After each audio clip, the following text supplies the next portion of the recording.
recording.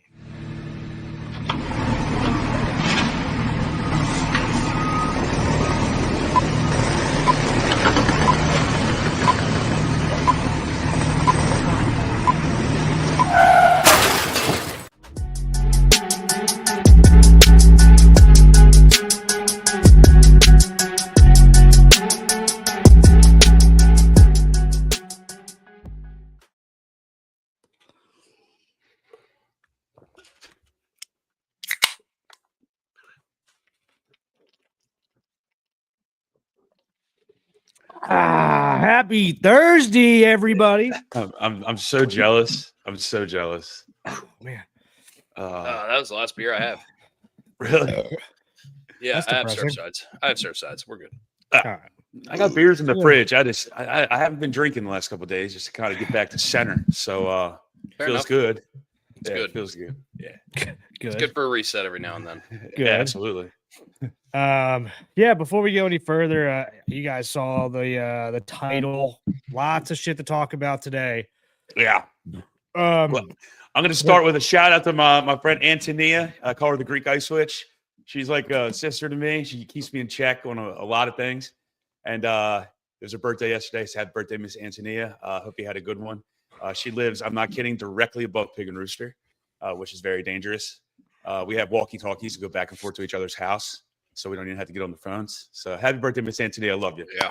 While we're doing shout outs, happy birthday to my friend Casey.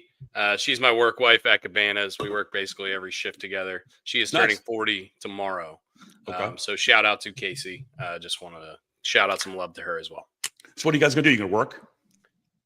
Actually, she's a teacher, so this time of year she's done at Cabanas. We only have like one weekend left anyway, so she's working some like Halloween party tomorrow for like one of her friends. That's how she's ringing in her birthday. So, but anyway, yeah, it should be a fun weekend. We got a lot of stuff to talk about. Lot of stuff to get into. You saw the title. We got the NBA gambling arrest. We're gonna do World Series preview probably towards the end of the show, and of course our NFL picks, Week 8 picks. Yeah. And some news on that front in terms of the Ravens, if you're a Ravens fan, which I know pretty much everybody that watches the show is. Yeah. And then before we get into it, I have one shout out as well to my mother-in-law. She was in Quarter Horse Congress this past couple weeks, and she placed top 10, which was kind of like one of her dreams. That's awesome. Okay. And her showings, and so she crushed it. What does that mean, Brooks? I know what either. Is that a race? I mean, Is that like dressage? It's a horse show. It's a horse show. There's different events. Like there's barrel racing. There's what she does is called Western Pleasure. It's just a type of showing of the horse. So it was always kind of her dream to do that and finish top 10 and get her top 10 belt buckle and jacket and everything like that. So that's awesome. She did that last weekend. So we're super proud of her. That's why Caitlin was in Ohio this past weekend. So awesome. Just wanted to give her a shout out because we didn't give her a shout out on Tuesday. So Tuesday. Yeah. Well, that's awesome. That's awesome. All good things. Isn't it nice? It's nice we can start the podcast with a bunch of positive shit. Yeah, that's great. And now we're gonna get straight into the negative. One of the weirdest stories. Definitely was not how I expected to wake up this morning. The NBA just started. It had this high note the other night. The first game of the year went to double OT. The MVP from last year and the player of the year from last year, Shai Gilgeous-Alexander, put on a show in the fourth quarter in an overtime, and the NBA looked like they were getting into full gear and getting into the swing of things. Even yesterday, I mean, you had a lot of good games. Yeah, you had Victor Wembanyama going off. I mean, it was like watching an alien play basketball. It was unbelievable to watch. He put an AI crossover move on some guy and then stepped back and hit a three, and he's 7'5" and got fouled. Yeah. I mean, that's the ultimate. That's the ultimate right there. I mean, it was so weird. I mean, there was a 7'3" guy, Anthony Davis, forcing him out of the lane, and he still went and dunked over him while getting pushed away from the basket. That's how gangly this guy is. Yeah. It's If you remember in Space Jam when Michael Jordan reaches out his arm to make that dunk and his arm extends like 20 feet, that's what Wembanyama looks like when he just plays regular basketball. he is a monster. He's Yeah, he's one of the a monster. That's what they should call him. The Yeah. Monstar, the French Monstar. The French monster. I like when they have the other guy that's with him. His name's Cornette, white dude. Luke They call Cornette. him Yeah. they call him French Vanilla. Yep. I love it. French Vanilla. It's a great nickname. He got signed from the Celtics this year. A lot of people thought that was too much money, but I think it's gonna be a fun team to watch. That's for sure. And they don't even have De'Aaron Fox yet, who's their second best player on their team. And then Harper from Rutgers, their number 2 overall pick in the draft, showed out pretty well last night too. Yeah, and you had NBA Tonight launched. You had Shaq and Charles. Charles talking about Popeye chicken the entire time. Charles is just like, I hate it when guys say that the girl has a good personality. That just means he thinks she's ugly. I was like, dude, you can't say this shit on TV right now.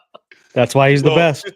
Oh, he's the best. He's the best. He's like, and now we're sponsored by Popeyes. He goes, I lost all this weight in the offseason. Now we're sponsored by a chicken company. Go figure it. You got to get extra crispy. They crush it. Yeah, and so he's notorious for talking shit about it's San Antonio and Galveston women and how ugly they are. And then they Yeah. open the season with San Antonio. Yeah, San Antonio. Had to. But yeah, if you got excited about all that NBA news, here's some weird stuff for you. Terry Rozier, who's a guard for the Heat, formerly of the Celtics and Hornets and a couple other teams I can remember, and Chauncey Billups are the 2 biggest names in this NBA FBI probe, I guess they did. There's some stuff related to sports betting. There's some stuff related to mafia-led rigged poker games. It's a whole bunch of weird stuff. But there's 34 people total arrested, I guess, this morning and maybe last night. They were a result of a years-long investigation covering 11 states involving tens of millions of dollars, according to ESPN.com and Shams Sarania. Brian, you watched the whole press conference that the FBI director gave, and the what was the U.S. attorney? What was it? Yeah, Attorney General. Attorney General of Eastern District in New York. Yeah, I wrote down like little bullet points that way because this can get elongated. I'm not going to do that to people. Yeah, just give us the gist of it, and tell us basically what went down. Chauncey Billups was arrested this morning and is going to court today to be arraigned for rigging poker games with 31 other people with the mafia. Yeah. They used like strategic technology in order to cheat these people out of millions of dollars. By the way, take that tens of millions you referenced, Dusty, put it to the side. That all has to do with the other guys. Yeah, this has to do with more than tens of millions of dollars with these rigged poker games. However many people were playing in these poker games, and I guarantee you there's going to be some celebrities in these bad boys. Yeah. So he's really screwed. And then Rozier and a guy named Damon Jones, who was a journeyman, played for the Heat for a while, was actually an assistant coach with the Heat for a period of time. Mm-hmm. They were rigging prop bets through the mafia as well. Yeah. And they even have they reference a specific instance that in 2023, Terry Rozier faked an injury in order to come out so all of his unders would hit. Yeah. This has a lot of similarities to the Porter kid from last year, DeJounte Porter, I think. So a lot of similarities to Arizona, the point shaving major black guy. Point shaving scandal. So this is a major black eye for the NBA, just from those 2 guys. And then having a current head coach of the Trailblazers, and dealing with rigged poker games with a mob. A current head coach who was inducted into the Basketball Hall of Fame last year. It's even worse. It keeps getting worse. Oh, this is good. That'll be interesting to see what they do about that. But the FBI director said this is historic.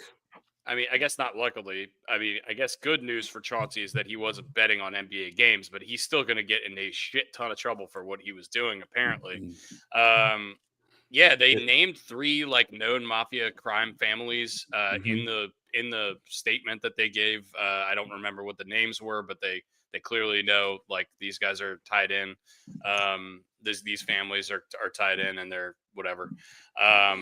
But yeah, somebody got arrested and got outed. They also mentioned DeJounte Porter in the briefing, where they said that he was getting strong-armed by some of these mafia guys to go into these situations where he was trying to screw up these prop bets and stuff like that, which is another interesting wrinkle I didn't hear about when the Jonte Porter stuff came out originally.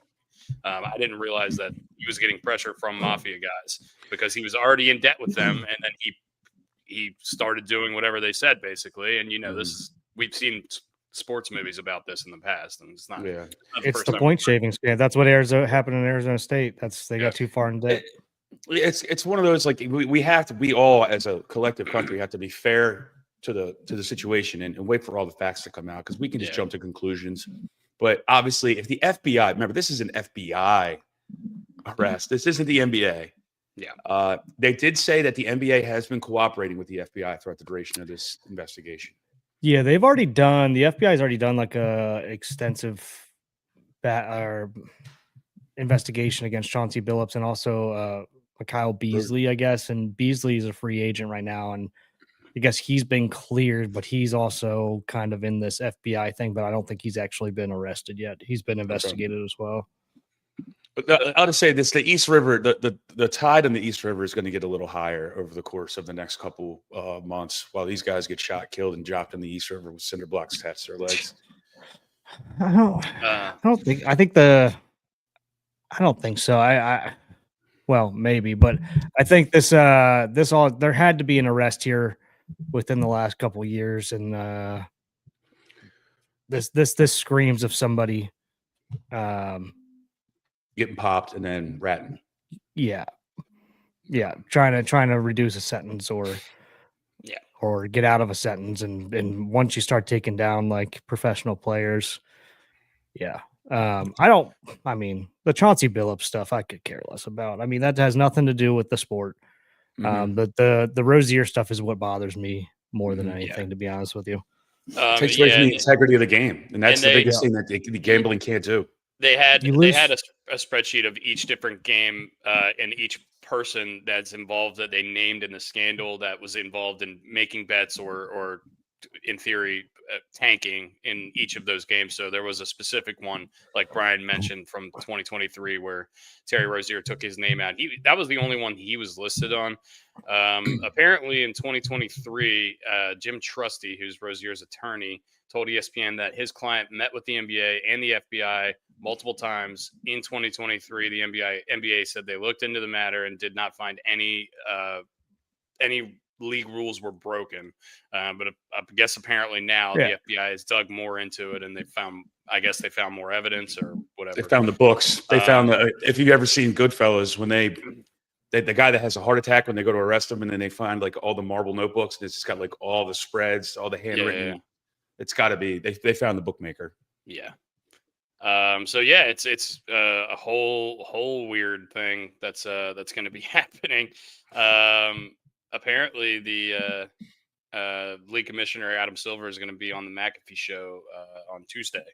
I don't know about that. That's going to be fun. I guess I don't know if that was scheduled. He was just on there. He was just on there this past Tuesday, and he was talking about how gambling. Oh, he was just on there on Tuesday. Okay, that's what I read the article wrong. And that's what I was going to bring up. But then I realized that the NBA has been cooperating, and Adam Silver's been aware of this.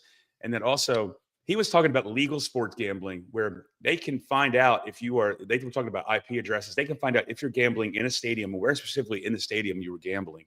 If you're like finding out inside information, that's how targeted they can make you. This has to do with, behind the scenes dealings. This is illegal sports gambling as opposed to legal sports gambling. And they even said in the press conference that the legal sports books, aka FanDuel and DraftKings, they're victims in this situation. They are not in any way, shape, or form involved in breaking any rules. Yeah. I agree. I mean, this is the players trying to take advantage of something. Mm-hmm. And it sucks. It brings down the integrity. But I mean, I know Joe says stop having sports books as the sponsors. I don't think that's the answer. I don't think that has anything to do with it. It would be happening regardless. Yeah. And to be honest with you, these guys are allowed to gamble. They just can't gamble on their own sport. They can't gamble while they're inside of the team facilities. Mm-hmm. And I'm okay with that, to be honest with you. But yeah, I mean, but once you start finding stuff that's hurting the integrity of the game, and I mean, it's easier to find now because it's all tracked and it's not through bookies and everything like that. So it's going to come out more often. So it's going to make people believe that, like, hey, this is a bigger issue now that it's legal. It's not. It's just easier to find. It's easier to find out people. It's easier to find out people because you got to put a credit card down. You got to have your name attached to it. You can't just slip cash behind a dumpster somewhere. Well, you can to somebody else, or try to make friends with somebody and give them stuff, give them cash or something, which logically it wouldn't be that hard to get away with this stuff unless they already had some kind of inkling that you were doing something and then they started following you, to be honest with you. Because nobody in their right mind, unless you're just a complete idiot, is going to put your information or credit card or anything like that, or be a first level away from you betting on stuff that you're in. Like, you just got to be stupid to do that. So when people are stupid, like I said, most times we only catch the dumb ones as law enforcement officers, right? I mean, think it through a little bit. You'll probably figure out a way to get around it. It's not that hard. So, I mean, if you get caught, you deserve it. You're being dumb. So the way that Rozier, I guess, got roped into this, and the reason he had investigations, I guess there was a professional bettor that put in over $13,000 worth of prop bets in less than 40 minutes right before the game, where Rozier ended up leaving with the ankle injury, and that's that was a big red flag for DraftKings or whoever the sports book was. Like, I didn't read who it was, but that's the reason he started getting investigated in the first place, and I'm sure that they uncovered more stuff in result. So dumb. Yeah, it's dumb. And it could have been something where, like, he was out getting food and he was talking on the phone and somebody overheard him talking on the phone, right? That shit can happen. It can happen. But once there's an inkling and that gets out to the right ears, people are gonna start following you and start listening to what's going on. The two guys going the other way. Sports books are getting the bad rap by getting in business with these corrupt leagues. I don't think so. I haven't heard anything bad about them.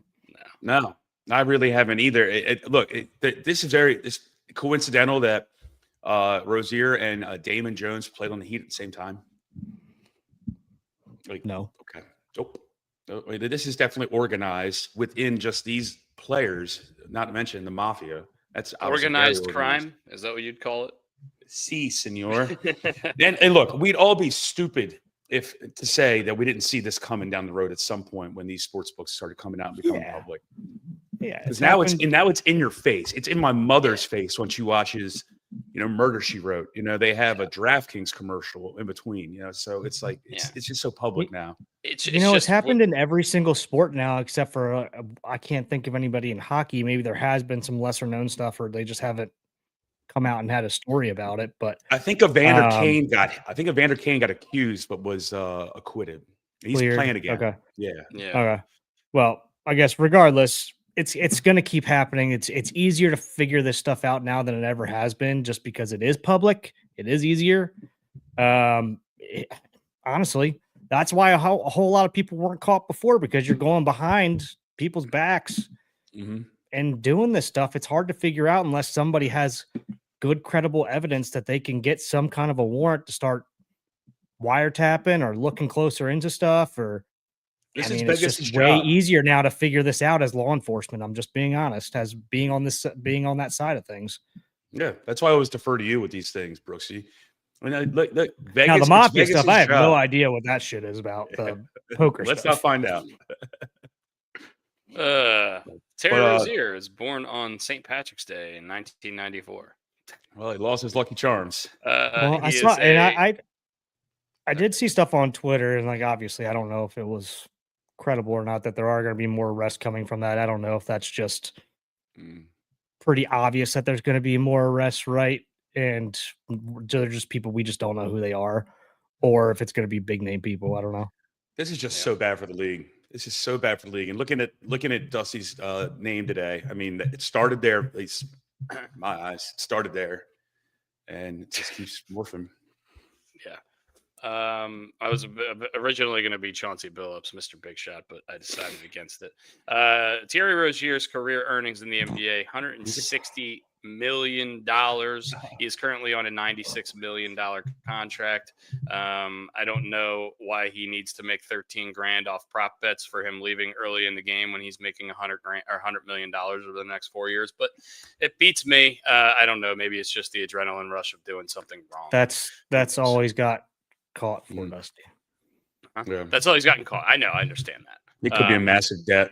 I'm sure it's a big number, but it's just it's so difficult to, like, when you see these like almost cartoonish looking contract numbers. It's just so hard to imagine as a regular person somebody doing this to jeopardize that. I think of the first time like sports books became legal. I remember the first one was, this is so random. It was the Iowa State punter who got popped. And that's when NIL had just come out. This is like 3 years ago. Should investigate Jordan Stout. So it's okay. Okay. But it was like a punter from Iowa or something got popped. And it was I think his justification was like he thought he should have got NIL money, and somebody, I don't know if it was Mafia or somebody that had money within the school, like offered him like 20 grand. Yeah.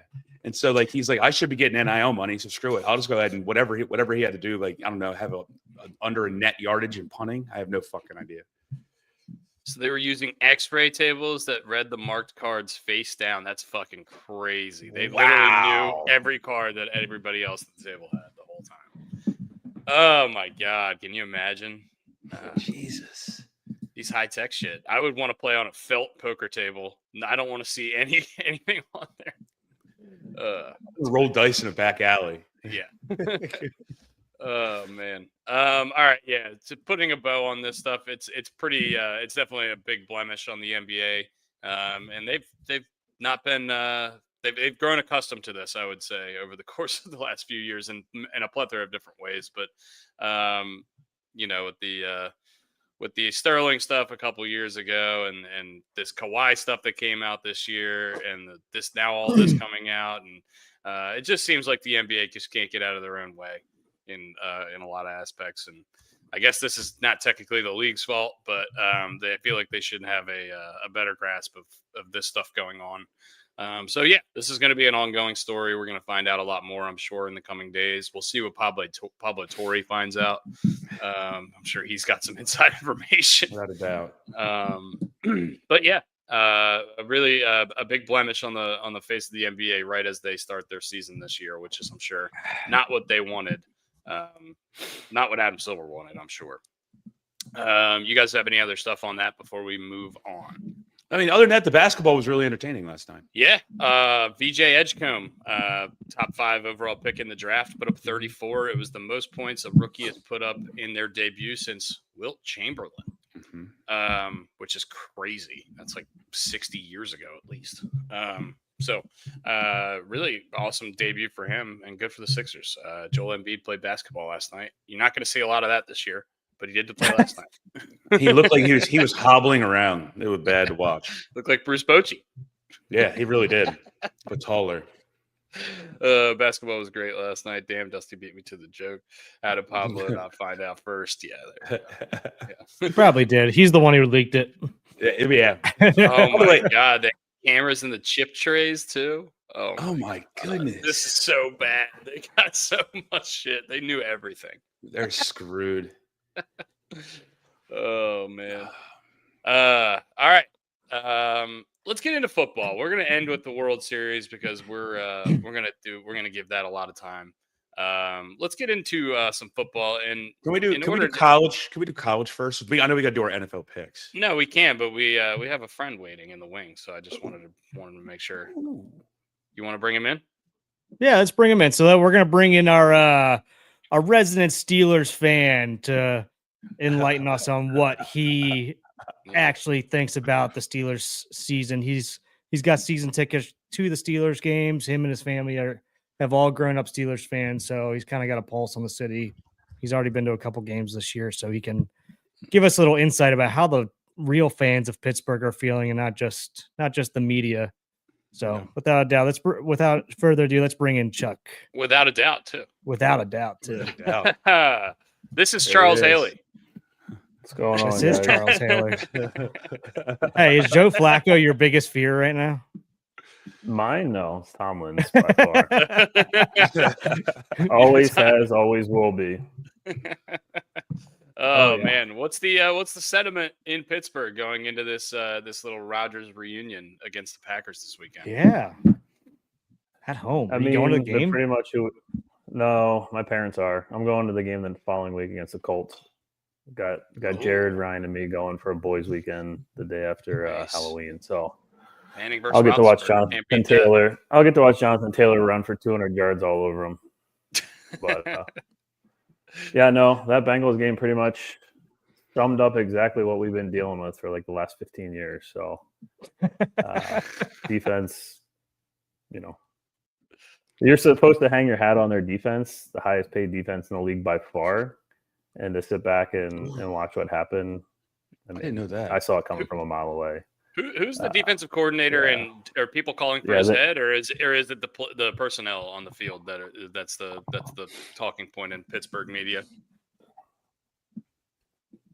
You want to know who the real defense coordinator is, or the figurehead?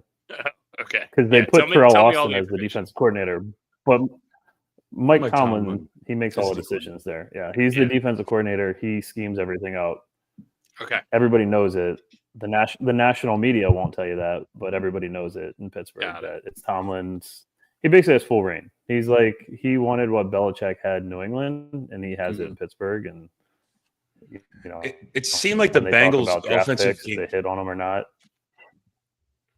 It seemed like the offensive game plan of the Bengals was just throw it to Jamar Chase.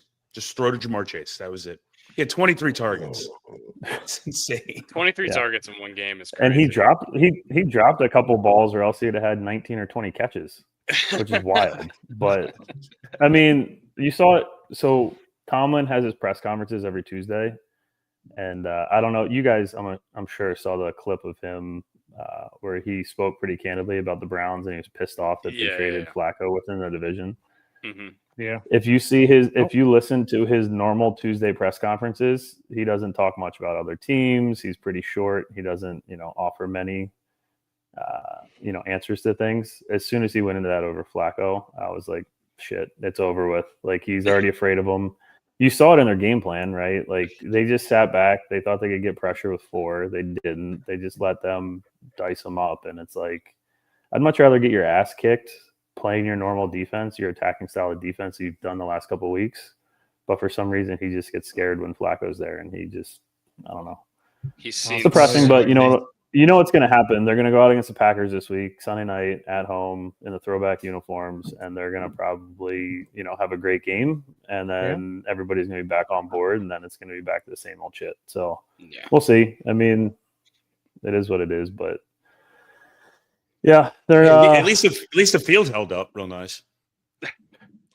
Jesus, what was that? They need some more of that Heinz money. That Acrisure money is not paying for that field. Huh? I mean, it's always been an issue, guys. And I think they were changing the field after, like right after the game or something like that. But I mean, regardless, they need to get Pitt to stop playing games on their field.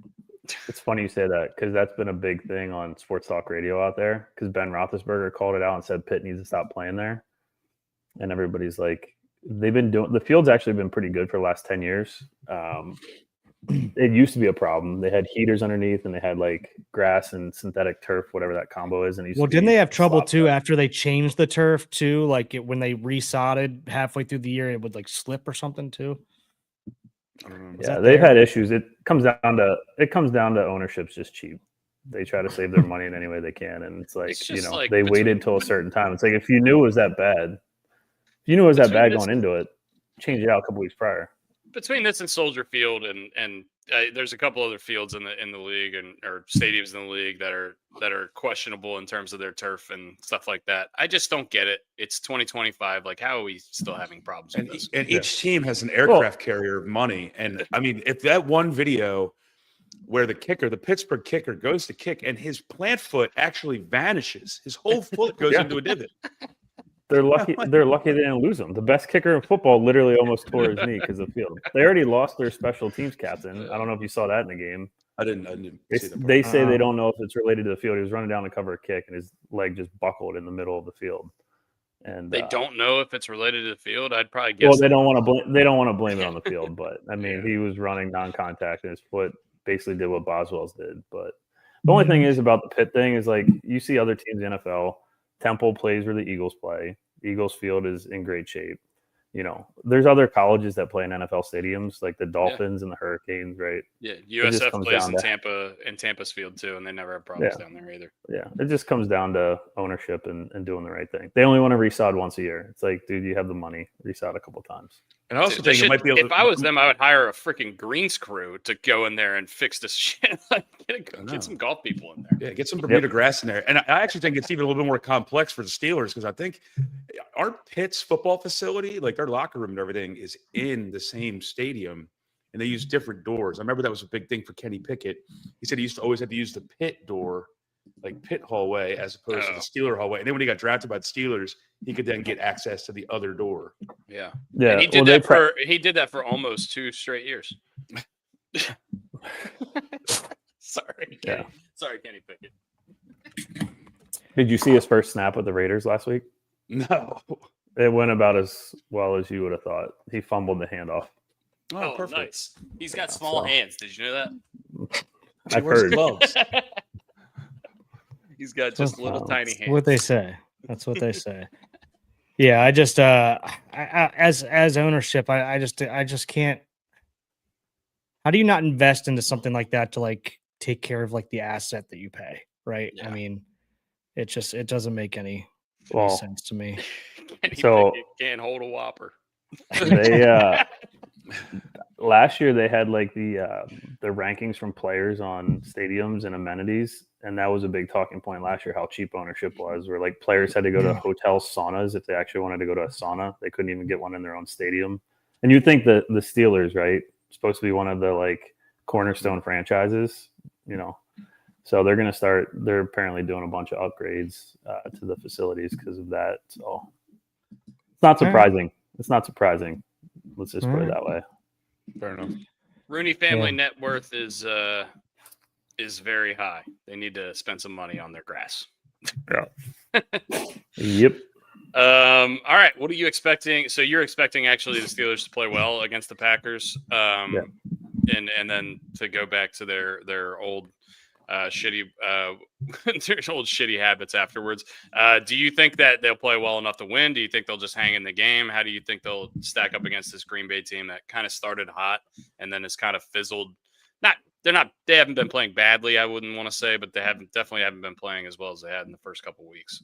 Yeah, which is crazy to say they're the number 1 seed in the NFC and they're not playing well. But yeah, I mean, it's prime time in Pittsburgh. That used to mean a lot more, but still, I think they get up for it. So short little, I don't know. You got 10 days to prepare. They're at home.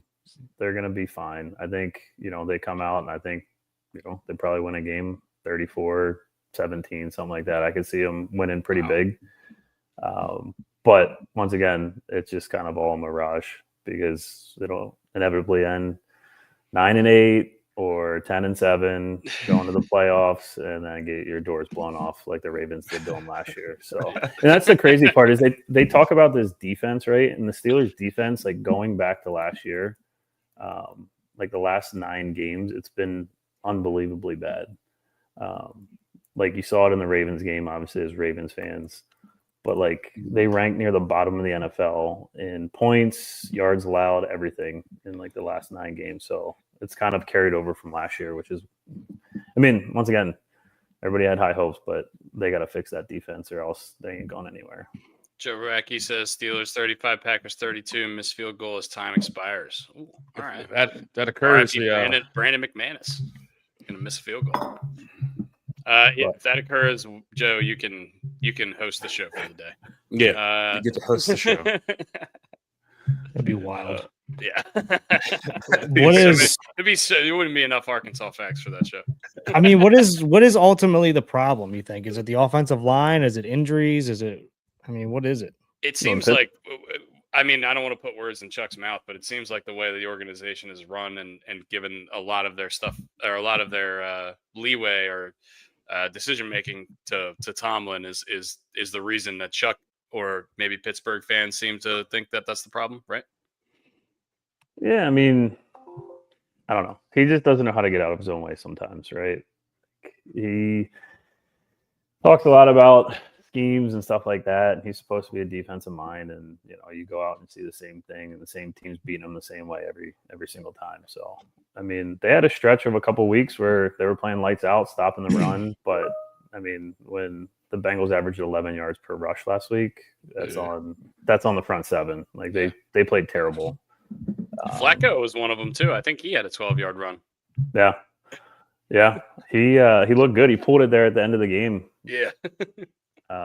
But no, I don't know. It's just one of those things. They were healthy. They got no excuses. They were healthy last week, healthiest they've been on defense, and they just a little old in the secondary, which is crazy to say, but I don't know. Joey Porter Jr., this is a big decision year for him. He was a first-round pick. You saw it. He just holds people all day. That's what he does.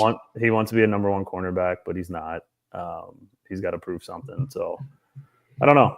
It'll be interesting to see how it all plays out, but they got some problems. They talk about communication all the time. It's like you got a bunch of veterans, you got a bunch of guys in that are running pretty basic defense. Like how you having communication problems halfway through the year almost. So you sound so deflated. I want to give you a hug, like through. All right, so I mean, we've talked about the defense extensively. What do you think about Rodgers and what he's brought to the offense this year? You think he's been? I think he's clearly been better than he was with the Jets. I think he's been what the Jets wish they were signing when they signed him. Yep. I don't think he's the best quarterback in the league. I don't think he's as good as he was 3, 4, 5 years ago. But I do think he's still definitely effective. And it seems like his relationship with Metcalf has gotten better and better throughout the season. What are your takes on that? Yeah, no, I mean, he's way better than, most people thought in Pittsburgh. To start the year, it's still early, right? I mean, they've only played 6 games, but he leads the NFL in touchdown passes. Only quarterback to actually throw 2 games, throw 4 touchdown passes. Offensive lines, they're getting a little bit better as the season goes on, which was a big question going into the season. But I don't know. I mean, the guy pre-snap puts everybody in the right position. You see it with all his years of experience. He can, dissect the defense, knows where he's going with the ball. He can still spin the shit out of a football. I still go down to saying, him and Dan Marino are the 2 best throwers of a football, pure throwers of a football of all time. Might not be the best quarterbacks, but he can still spin it. I mean, hell, look at Joe Flacco. He can still spin it, both in their 40s. And, I mean, he seems to be loving it. I mean, he's finally healthy. He started moving around a little bit better last week, but, I mean, he's on pace for record season in terms of touchdown passes in Pittsburgh, which is wild to say. I mean, he's on pace for 40 touchdowns, which the most ever in a single season was 34 by Ben. Thought this guy was washed up. Ben only had 34. That was his high. Yeah, that was a big thing. They were doing a lot of comparisons this week on Sports Talk Radio about that, and they're like, it's crazy to look at those stats. I mean, just the amount of like really, really good receivers that went through there, you would think that they had a bigger year than that. I know Ben had a ton of yardage years. Maybe they just run the ball at the goal line a lot. The old school kind of mentality kind of took some touchdowns away from him. The years that Ben won his 2 Super Bowls, he threw for less than 20 touchdown passes. Really? Which is crazy. Yep. Crazy. Huh. We had the bus one year. Yeah. But no, I mean, the return on investment for Rodgers is great, right? Like, I mean, he's playing well. Problem is you got to keep him healthy, right? Yeah, and they're getting the ball out so quick. It's like don't let your offensive lineman hurt them. And also, what's the long-term plan post Rodgers? Because he's not going to be able to do this for a couple more years probably at the most. Like what's the plan afterwards? And they didn't really have a plan after Ben. It didn't seem like, and that lasted 10 years. And now you have Rodgers. So like, what's the plan after Rodgers? That's what, if I was a Steelers fan, that would be my biggest fear. Yeah. Which was kind of crazy because they went into this draft stockpiling picks because the draft's in Pittsburgh next year.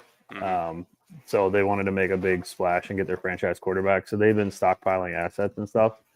thinking that this was going to be the year for the college, quarterbacks, and then we've seen how that's played out so far. So all indications are they said that Rodgers is loving it.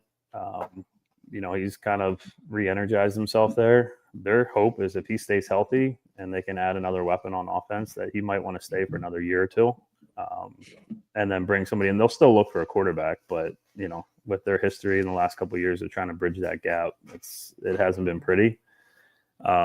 They have Will Howard there, which they're high on, but he's a 6th-round pick for a reason. So who knows what's going to happen? But they want him to at least learn a little bit from him. So we'll see. Once again, I don't know if I fully trust them with making that decision, but they have also talked about guys like Stafford, kind of, if they don't have quarterbacks that they want that are young and get that franchise quarterback, maybe do another bridge like they're doing with Rodgers. And if Stafford is done in LA, maybe come have him play for a year or two. And you're going to do the old Colts method. Bring in Phil Rivers, bring in Matt Ryan, bring in Jacoby Brissett, Carson Wentz. See what happens. And it all goes back to the 9-8. We'll all end 9-8. At some point, they got to kind of tear it down and build it back up. But they'll never do that. I think Rodgers will get you better than 9-8, especially from what I've seen of him. I mean, even his pick last week, I mean, that thing was fucking back shoulder on the money to DK Metcalf. Yeah, DK dropped it.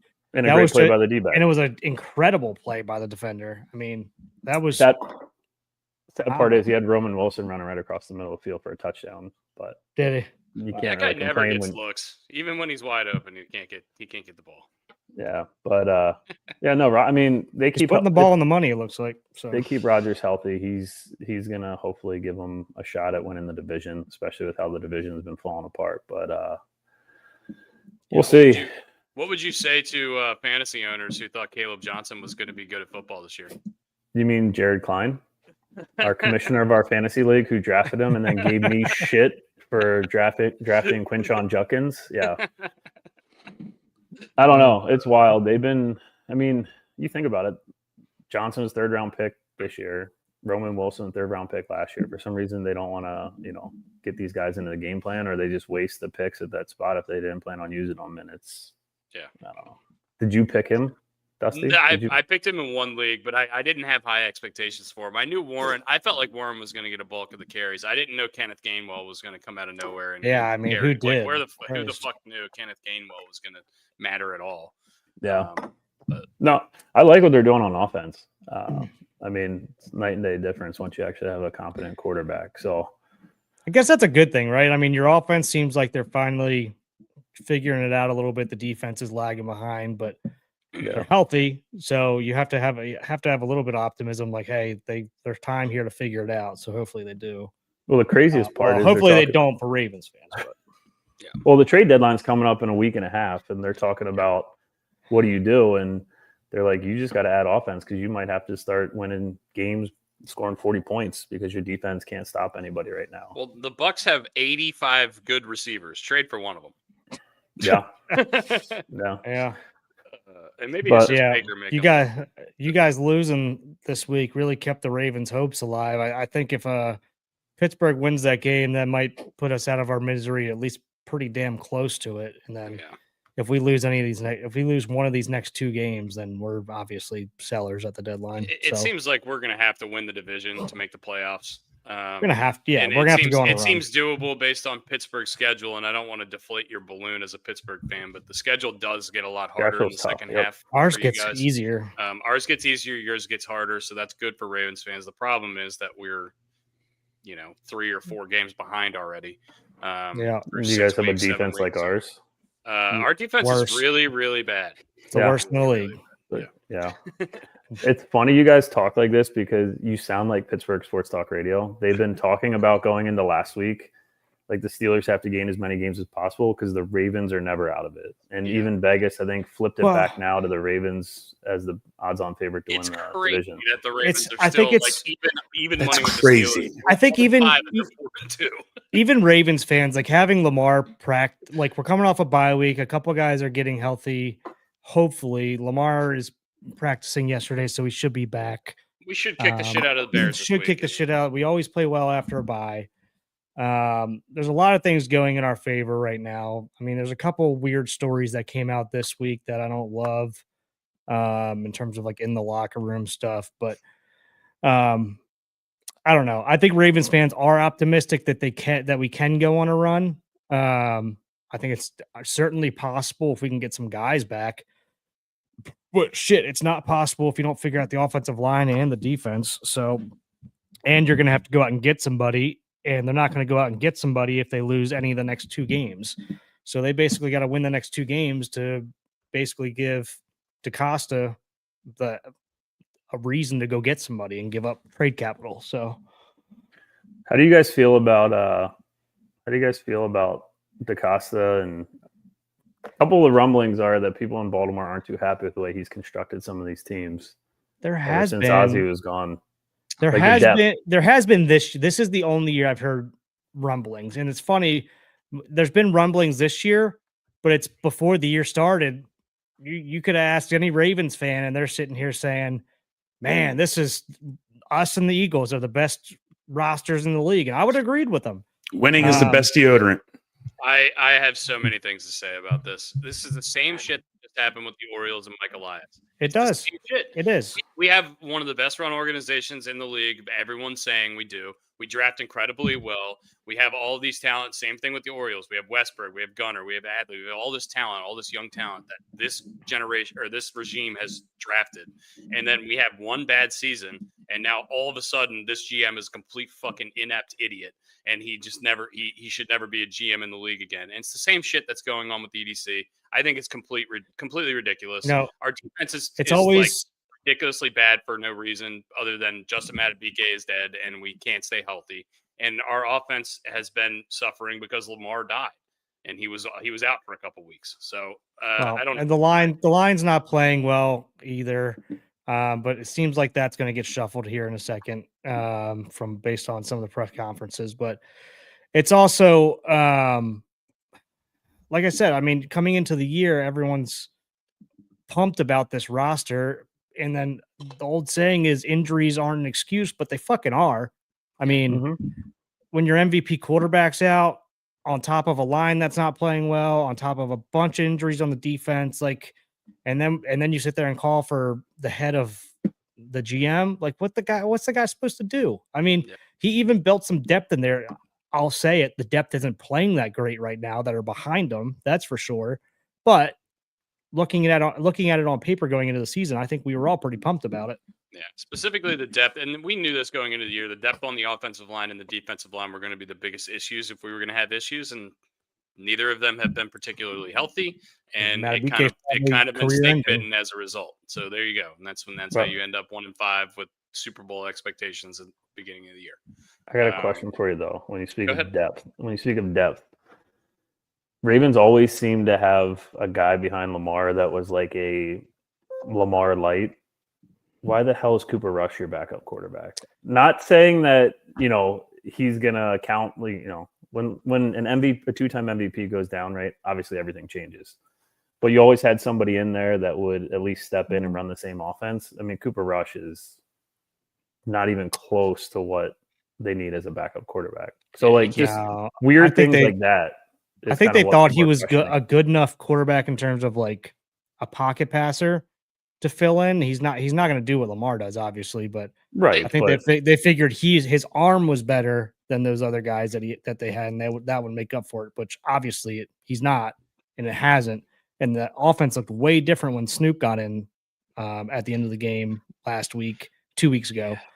And then they said that if Lamar was going to sit out this game, that Cooper Rush was going to start again. And I mean, I just don't get it, man. We all saw it with Snoop last week, the last couple drives. So I don't know. I think Cooper Rush looked too good in the Cowboys system. I mean, in the preseason, but no, just in the Cowboys system, he had a lot of success with Dak missing games, and I think it's because they run a ton of like zone runs, and they do a lot of play action off of that, and they have a legitimate number one receiver in CD Lamb where he could funnel targets. I think that's really important for like a backup quarterback situation. But you get rid of the run pass option. You get rid of the RPO. It's completely. I don't think our offense runs that way. I don't think we ran the RPO much last year at all. Did we? We run RPOs all the time. That's what I mean. Last year, did we though? I feel like like thinking back to last year, I feel like we didn't run a ton of RPO. It was just all heavy heavy bulk run. I mean, Yeah. and that goes back to missing Ricard right now for the entire season so far. He's maybe back this He's week? been he practiced last week. I assume he's practicing this week if he practiced last week. So, yeah, I agree with you though. I think we signed Cooper Rush, and I just don't think it works. And I don't know. I agree. I agree. We can't Cooper run the ball when he's on the field. So, I mean, also at the end of the day, we're talking about Cooper Rush here. Doesn't really fucking matter if Lamar doesn't get back and get healthy. You're not going to do anything anyways. So it all comes down to getting your MVP back. We could stay afloat. That would be sweet. Yeah. Yeah. Can we win a game while he's out? Yeah. Christ almighty. All right. We've knock on wood. He's practicing. All signs are indicating he's going to play this week. And is Kyle Hamilton going to play? Yes. Yeah. Are you guys a Sunday night game or the Monday night game? There's a Sunday night. Sunday night, yeah. Go. The Monday night game is going to suck because Jaden Daniels is not going to play in it. Yeah, Commanders Chiefs, right? Yeah. And that line is 12.5. Holy shit. All right, Chuck. We're going to let you go. I think we're through Steelers talk. Appreciate you coming on. Thanks, guys. We'll have you on some more. Hopefully, Steelers Ravens week. We'll do this again. Sounds good. Enjoy the game next week. Enjoy the going to the game next week. Appreciate it. Yep. Of course, appreciate it. Daniel Jones. He also has small hands. I have to pee. Let's start ripping through some NFL stuff. I got to pee real quick though. Yeah, go for it. All right, we're going to get into our games against the spread when Brooks comes back. Just a couple of housekeeping things NFL wise before we get into that. Oh, college football, real quick. Apparently, Adidas had something to do with Penn State firing James Franklin. Not that James Franklin didn't deserve it. All right, I want to qualify that, but Adidas apparently, because they've dumped so much money in, said that they denied it, but it's very well documented now that they did. Yeah. So the rumor is, I guess, that Penn State, they just announced this deal with Adidas that's supposed to be like hundreds of millions of dollars, I'm sure. I don't know what the exact number is, but the rumor is that Adidas was part of the reason that Franklin got fired from Penn State because they put a bunch of money into the program. They didn't see a future with Franklin as winning a national championship. They wanted him out. I think Penn State had a lot of pressure from fans who wanted him out as well. But I think Adidas, the rumor is that Adidas agreed to pay a significant sum of this buyout that's owed to James Franklin as a wink, like, hey, get rid of him and we'll pay the buyout kind of thing. That's when I say well documented. Exactly. That's what I was talking about. It's not like they said fire the fucker, on a napkin, but that they agreed to pay a significant sum of the buyout, which means that they had a say in getting rid of him. And look, it's totally understandable. I mean, they put hundreds of millions of dollars into the university. I'm sure that they want to say. I wonder how prevalent this is in college sports. I'm going to assume pretty good. Probably. I mean, it's not. I mean, it's not a booster, right? But it's almost better than a booster. They're giving you way more money to the program. You know, it's a sponsor. Exactly. Yeah. So it's I don't know. It's strange. I've been reading a lot about that situation, and I thought I think it's really weird. But obviously, there's no way to know how much Adidas is involved unless they come out and say something, which they're not. Yeah, they already denied it. Yeah, they denied it. And why wouldn't they? Going back, just putting a bow on the Steelers talk, their schedule, like I said, does get a lot more difficult. Their next 3 weeks are Green Bay, Indy, and the Chargers. After that, they play Joe Flacco again, who they just lost to. Chicago, Buffalo, Baltimore. They have Miami still up on the schedule, Detroit, Cleveland, and Baltimore again. So, I mean, they're playing 10 more, 11 more games. I bet they're probably only going to be favored in about 4 of them. So it's going to be tough for the Pittsburgh Steelers moving forward. And look, that 9-8 number is staring Chuck right in the face. I'm sure he's afraid of it, but you know, I don't want to talk shit about the Steelers because they are kicking the shit out of the Ravens in terms of playing good football this year. So I don't want to get too down on them. I think some holes are too deep to dig out of. We'll find out. We'll see what this Ravens team is made of. But let's get into these some picks. To these picks. I'm going to announce it now that Joe has time. Joe, if you want to pick the Dallas at Denver game, I'll let Dusty give you the spread now so you can think about it. The Dallas at Denver game is a 4:00 game, so we're going to be getting to that one a little bit later. That is Broncos minus 3.5 in Denver. And I will give you a little bit of context here. Denver will be wearing their Orange Crush uniforms with the light blue helmets with the bull coming out of the. Yeah, that's awesome. One of the coolest uniforms in the best ones in the NFL. When you say color, does that mean they're wearing the orange pants too, or are they going with the white pants? No. They're wearing the old school. They're wearing the white pants with the stripes on the side, and they're wearing the baby blue-ish helmets. Yeah. All right, cool. So Joe, that's the game you get to pick when we get to it. Those uniforms are sexy. Hey, did you guys see the reports or I guess Harbaugh say that he wasn't the one that took all the stuff out of the locker room and everything like that? It was the veteran players contacted the equipment staff. I think there's a lot of talk radio people and probably us. And well, I don't think we gave him a ton of shit for this, but that owe him an apology. Yeah, because he got a lot talking of about shit anonymous players coming out. Why is this a story? It's not. It shouldn't be, right? I don't know. When I saw this on the ticker on the bottom of McAfee yesterday, it said Ravens pull all the games from there. Like, who gives a fuck? They're 1-5. Yeah, obviously they're going to try some shit. Yeah, Brooks, and because I know you want to talk pretty good on this because I know it was the topic you brought up last pod. Look, this is in the eye of the beholder.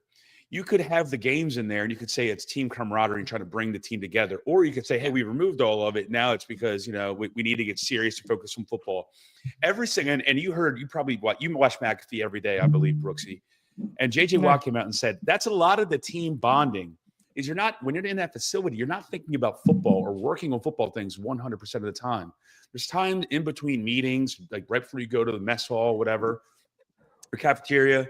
And you sit there and you hang out and you play ping pong. Or he goes, I used to lose a lot of M&Ms, like 100 M&Ms, just by throwing my tape off of the used tape off of my heel and throwing it at a trash can. Who could make it? And you would lose 100 M&Ms. You know what I mean? He goes, and I lost a lot of M&Ms.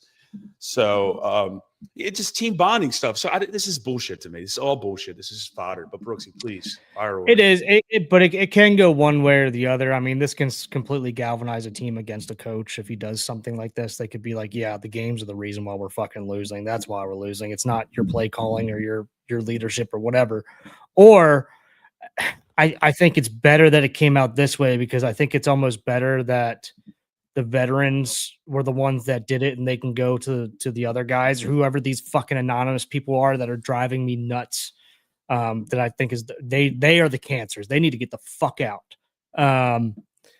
They need to get out of the locker room right now because that shit should not happen. But they were all pissed about it. They were like, "Oh, he came in and took it out," and the media ran with it like, "Oh, they're on timeout" and all this different stuff. When the leaders come in and they're the ones who do it and they say, "We need to get our shit together and we're done with this bullshit. We're focusing on football." That's when a lot of times, if they're respected leaders of the team, you're kind of going to snap up a little bit more. I hate to say it. I mean, they're going to snap up more when shit like that happens than a coach does at times. So it is a story. It really is. I mean, because our locker room feels like it's in shambles in terms of leadership and camaraderie. So it is a story.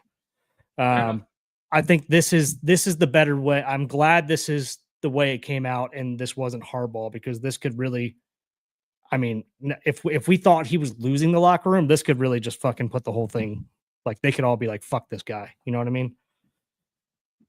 It'll become a us versus you, which isn't always bad, but it could turn into like, "Hey, yeah, the games aren't why the games and ping pong table and cornhole is not why we're losing games." No. Yeah. So it's better when it comes from a player that you play next to and you're sharing film study with and working together. So what if we beat the Bears and then we bring all the games back in? I can't even believe we're having this conversation. And then we go out and win with the games in the locker room in a week from today. It won't be. It'll never be a story again. But with how dysfunctional everything feels right now, it is a story. I mean, it just so. All right, Thursday night, They're going to remove their Minnesota lockers. Vikings. The Bring Minnesota suitcases. Vikings are at the Los Angeles Chargers tonight. Remove the chairs. You can't sit down. Sit down. The line is Chargers -3.5 at home against the Vikings. What is the quarterback situation for Minnesota? Who is playing quarterback? I don't know. I thought JJ McCarthy was close last week, but It's then I Carson thought Wentz. Dude, It's Carson how Wentz. high was that ankle sprain? It's Carson It's Wentz. crazy. It's Carson Wentz. It's Carson Wentz. I'm not kidding. Oh my god, dude! Do we have to keep watching this? the Carson Wentz experience. The Carson No, Wentz experience. I don't want it anymore. I don't So- Yep. want to watch it. I'll start. Give me the beat up Chargers against Carson Wentz. Yep. I'm right there with him. I'll take the points. I guess. I don't care. I don't care. I I don't just want to care. watch Carson Wentz play football anymore. I'm so sick of bad. Ross bad Tucker football came teams, bad out. quarterbacks. Ross Tucker came out on the Ross Tucker podcast and said that he was hearing a lot of rumblings that the Vikings actually offered Daniel Jones more guaranteed money than they did Sam Darnold. But Daniel Jones didn't want to go to the Vikings because he thought he had a better chance of playing in Indianapolis, and that the Vikings were 100% behind JJ McCarthy. But as they went through spring training training camp, they began to realize that he wasn't as up to snuff as they thought he was. Like, what? If you win, everything's great. If you lose, everything's terrible. Well, I think the Colts signed Daniel Jones just to bring in competition for Anthony Richardson and kind of light a fire under his ass. And I think they were as surprised as everyone when he won the job against Anthony Richardson. And clearly he looks like a completely different player than he looked like the last 6 years of his career. I don't really know how this keeps happening. And it seems like it's happening every year. Darnold last year, Baker a couple years ago. It seems like it's happening every year where somebody's going somewhere else and getting their career rejuvenated. And maybe this will teach GMs a lesson. Maybe you're giving up on these quarterbacks a little bit too early. So we'll see. I don't know. But anyway, next game. Fresh situation tends to help too. Mm-hmm. Dolphins. Since we're on the first pick, let's bring our other guest that popped up in here. See if he wants to make some picks for the week. All righty, let's do it. The resident What's up, tall guy. Timmy? Whoa, what up, Timmy? Oh shit! What's up, Hello, Tim? man. How you doing? Going on, guys? You're in a motor vehicle right now, I see. Yeah, fresh off a workout. Oh, okay. Nice. Oh, yeah. Yeah. How's Can you that? turn that baby sideways so we can get you full screen? Turn this baby sideways. Yeah. Turn Oh, your phone yeah, sideways. I got it. There you Is go. that it? Oh, there. There we it is. go. And now we get the full effect. Oh, Big yeah. tech guy. Yeah. Yeah. Big tech guy. Oh, yeah. What's up, dude? We just started our NFL picks, so you're gonna have to give your picks too before we get into World Series convo. Yeah. First pick of the day was, what was it? Vikings versus Chargers. Chargers are -3.5 against the fighting Carson Wentz Vikings. Where's the game Picking at? against Chargers. Chargers, San Diego, LA. I'm gonna go with LA. Home pick. LA. Yeah. All right. All Yeah. right. Picking LA too. Seems, That's- 3v1, baby. Seems like the safe thing to do. Yeah. Brooks I'd say. Brooks and Brian also picked LA. I went with the Minnesota Vikings plus the points. The next game is the Dolphins at the Falcons. The line is Falcons -7.5. And the over under is Holy shit. 44.5. I'll go first on this one. The Falcons are a completely different team at home. I've been saying it all year than they are on the road. This Dolphins team is abysmal, not fun to watch. And I can't believe their coach still has a job. Give me the Falcons by a lot. Ordinarily, I'd agree with you, but 7.5 is a lot of points. Give me Miami to cover. Fair enough. Tim. I'm with Dusty on this one. Look at that. I'm riding with Tim Donaghy and Tim Meza on this. Hell one. yeah. Nobody's riding with Tim Donaghy, dude. All right. Next game is actually our game. Bears at Ravens, and this line has been going up a little bit. It is 6.5 now in favor of the Ravens. Lamar is Ooh, probably this going to would be be more. playing. It looks like we're going to get some other guys back. Roquan's supposed to play. Ronnie Stanley's supposed to play. So Ravens getting a little healthier, and they're coming off a bye at home against the Bears. I'm going to take the Ravens. I think we win this game by almost 30 points. I agree. I honestly think the Bears are like the worst 4-2 team I've ever seen. They're so bad. I agree. We always play good out of a bye week, and honestly, we kind of fucking need it. So, yeah, give me the Ravens. Lamar's playing. Lamar's playing. What about the defense? They're not going to. They don't. Roquan's playing. There's a couple guys. I mean, you saw what it was when they were healthy, so wasn't great then either. Yeah. I think it's closer than what you guys think. I mean, I do think the Ravens pull it out. I tend to always side with home teams for whatever reason, but I think it does make a difference. But yeah, I like the Ravens, but it's not by a lot. So are you taking them to cover the 6.5? Who, the Bears? No, well, are you taking the Bears to cover 6.5? Yeah, I would. Okay. Tim's on the Bears. Tim's on the Bears. All right. Well, I'm going Ravens. I think I'm with Dusty. I think they just smashed the living hell out of them. Yeah. Our This is a track record. game. Yeah. I mean, if there's ever a get right game, this should be it. But Jesus Christ. It's been rough. Next game on here is Cleveland at New England. New England is favored by 7. The 2-5 Cleveland Browns and the 5-2 New England Patriots. Wow, that's weird. Weird to say. 5-2 New England Patriots, huh? All right, -7 at home. What do you guys think? Tim, you want to start up? Sure. I like the Pats to win. And I think Pats by 10. There you go. I'm gonna agree with Tim, and almost 10 was actually 10 or 12 was my number, somewhere in that vicinity. So I'm going with Tim. I'm going Patriots. I'm gonna go opposite. I think the Patriots win, but I think Cleveland covers here. Just based on their defense, and fucking Judkins, man, looks like a stud. He does.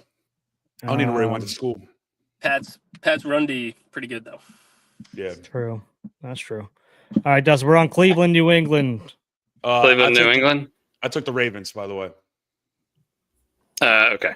All right. Baltimore. That way you're caught up. Yeah. Sorry, Vicky Lynn, Mama Rothschild's here right Your now. mom got there. All right, Browns at Pats. What did we pick? Did you guys pick already? Yeah. Everyone picked. Yes, everyone picked. I am Browns to cover -7. Tim's taking Pats to win by 10, and Brian's taking the Pats to cover as well. Yeah. Okay.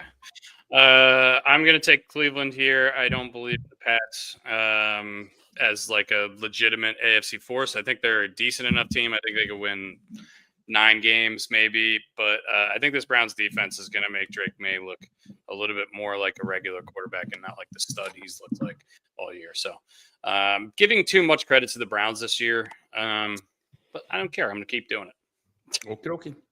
Bills at Panthers will be the next game. And this is a really great one. The Bills are favored by 7 in Carolina against the Panthers, 4-3 Panthers, by the way. These teams have the same amount of wins, which is unbelievable. What? Hi, guys. Hi, Mom. Hi, Mom. Hi, Mom. Love you. Love you. Oh, my God. All right. Love you. Mom brought you lasagna. Can't cook for Mom yourself. brought me lasagna. No, I can. I have food in the fridge. She just made 2 lasagnas, I guess intending to freeze one. And then she realized make one? Why make one when you can make 2? She realized quickly that her and my dad were not going to eat a whole lasagna and then freeze the other one. So, Dusty, I like the hat. Yeah. Oh, yeah. West Fork. You guys are matching again today, huh? Nice. Look at that. We're just doing it for Randy because he was there the other day. Yeah. Laura says hi, Mama Rothschild. All right. So Bills at Panthers. Give me the Bills in a blowout. Bills in a blowout at the Bills in a blowout. Panthers, he says. Bills in a blowout. I can't believe this line's only 7. I know. 7.5. The Panthers are 4-3. It's 7. No, mine says 7.5. Well, give me the Bills by 20. Whatever. Yeah, really, it doesn't matter. This game's at Carolina. I don't care. Give me the Bills. Mesa. Yeah, I agree with all you guys. Team ride. Put your money on Carolina. All right, Load up on Bengals Carolina. Jets is the next game. Jets are at the Bengals. The Bengals are home. Joe Flacco -6.5 is the line. Tyrod Taylor apparently was supposed to start in this game, but now he's day-to-day with a knee injury. So apparently Aaron Glenn doesn't know if he wants to start Justin Fields or not. I'm sure Justin Fields has loads of confidence thinking that he was not going to be the starter all week, and he might have to be. Give me the Bengals -6.5 against the 0-7 Jets. And this is crazy because I think these teams are both really bad. But I'm going Bengals. I'm going with Dusty on this. Give me the fighting Flaccos. look at that. We're all on Flacco. We're sucked in. Tim? Take the Jets, dude. Do it. I kind of hey, there's something. Hey, little proof. Game. If you take the Bengals now after that face you made, No. I'm putting him into the Jets. He doesn't even get to pick. You chomped your teeth so hard, I thought you were going to need a new dental plan, man. Honestly, I don't hate it. Tim. I think 6.5 is too many for Cincinnati to be favored with a quarterback who's been there for less than 3 weeks. But the Jets are just so bad. So it's just hard. Niners Texans. Whoa. Sorry. Skip the game. I mean, we'll get there eventually. All right. Niners Texans is the next game. It's Texans at home. Houston's favored by 1.5 over the over the Niners. Look, I know the Niners have a ton of injuries, and it doesn't seem to be getting much better, but this Texans team is bad. Give me the Niners plus the points. I don't care if they're on the road, and I don't care if they're all injured. This Texans team sucks, in my opinion. Agreed. Brooks is in agreement. Brian, what do you got? I'll take the Niners. Look at that. I don't understand why the Niners aren't favored in this game. Same. Mesa going the other way. Niners. Niners. Team ride. Team ride. Everyone put their money on the Texans because the Niners are going to lose. All right. Next game is Giants at Eagles. Eagles are favored by 7.5 at home against the Giants, who they lost to on Thursday night, I believe, last week. So what do we have on this one? Eagles get back on track or Giants continue? Maisel, let's go to you first. You're an Eagle fan, right? Yeah, this is birds. Yeah. This is birds. This is birds. They're going to get a little revenge against the Giants. Yeah. Timmy thinks. It's Brian, hard what to do you beat a think? team twice. I'm going with Eagles on this one, and only because I was watching Dana Orlovsky, and he was going over the defense of the Giants the other day, and this how apparently Brian Banks is one of the most hated people on the New York Giants, like his own Brian teammates. Burns? Brian Banks, former Terp. Oh, Deontay Banks. Deontay Banks. There's this. They were out of first round sorts. pick. Yeah, they were out of sorts. Like they were dropping back too far. At one point, He's bad. Jason Six. Thank you, Andrew Jimmy George. It's AJG. And they were saying that what was the first round pick out of Penn State? This year? Dole yeah. Carter. Yeah, Abdul Carter, like he lined up in the wrong, like he became a linebacker, was supposed to be a D end on a play. He screwed up the play. Like they look discombobulated. So give me the Eagles, tear them up. Okay. I'm going to be riding. This is another team ride in a row. So everyone bet the Giants. Give me the Eagles as well. They looked great on offense last week in terms of throwing the ball. They still can't run the ball, which I'm super confused about because they have a good offensive line and Saquon Barkley. So I just don't really understand why their offense is struggling to run the ball and just struggling in general. So I don't really love the way they've been playing this year, but I think this Giants team showed us everything we need to know about them in that fourth quarter against Denver last week. So give me Philly. Bucks at Saints is the next game on the list here, and the Saints are getting 4.5 at home against the Bucks. Mike Evans is on the IR. Godwin and Bucky Irving have been ruled out. Ibuka is going to play. So still injury stuff going on with the Bucks. Tim, let's go to you first. Yeah, I still like the Bucks in this one. Yeah, it's tough to bet on the Saints, isn't it? Yeah. It's tough to bet on the Saints, but I think I'm going to, especially since Baker's definitely got something going on with his hamstring or something too. Give me the Saints to cover. I mean, I don't think they win, but Brian? One, Saints win outright. I'm taking it all day.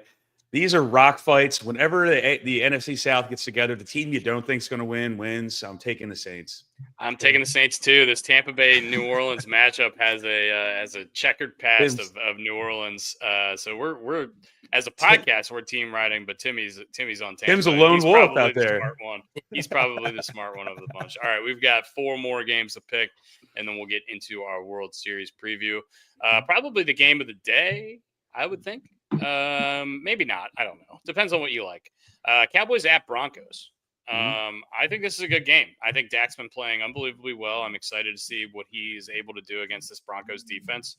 And I think Bo Nix is, from an entertainment standpoint at least, unbelievably watchable because he's either the best or worst quarterback in the league, depending on what quarter it is. And you never know. I'll take the Cowboys at the Broncos. And sorry, this line is Cowboys plus 3.5. Denver is at home. They're minus 3.5. The over-under is 50.5, by the way. holy shit. That's a pretty high one. I'm taking the Cowboys. I'm going to keep rolling with the Cowboys. Their offense looks really good.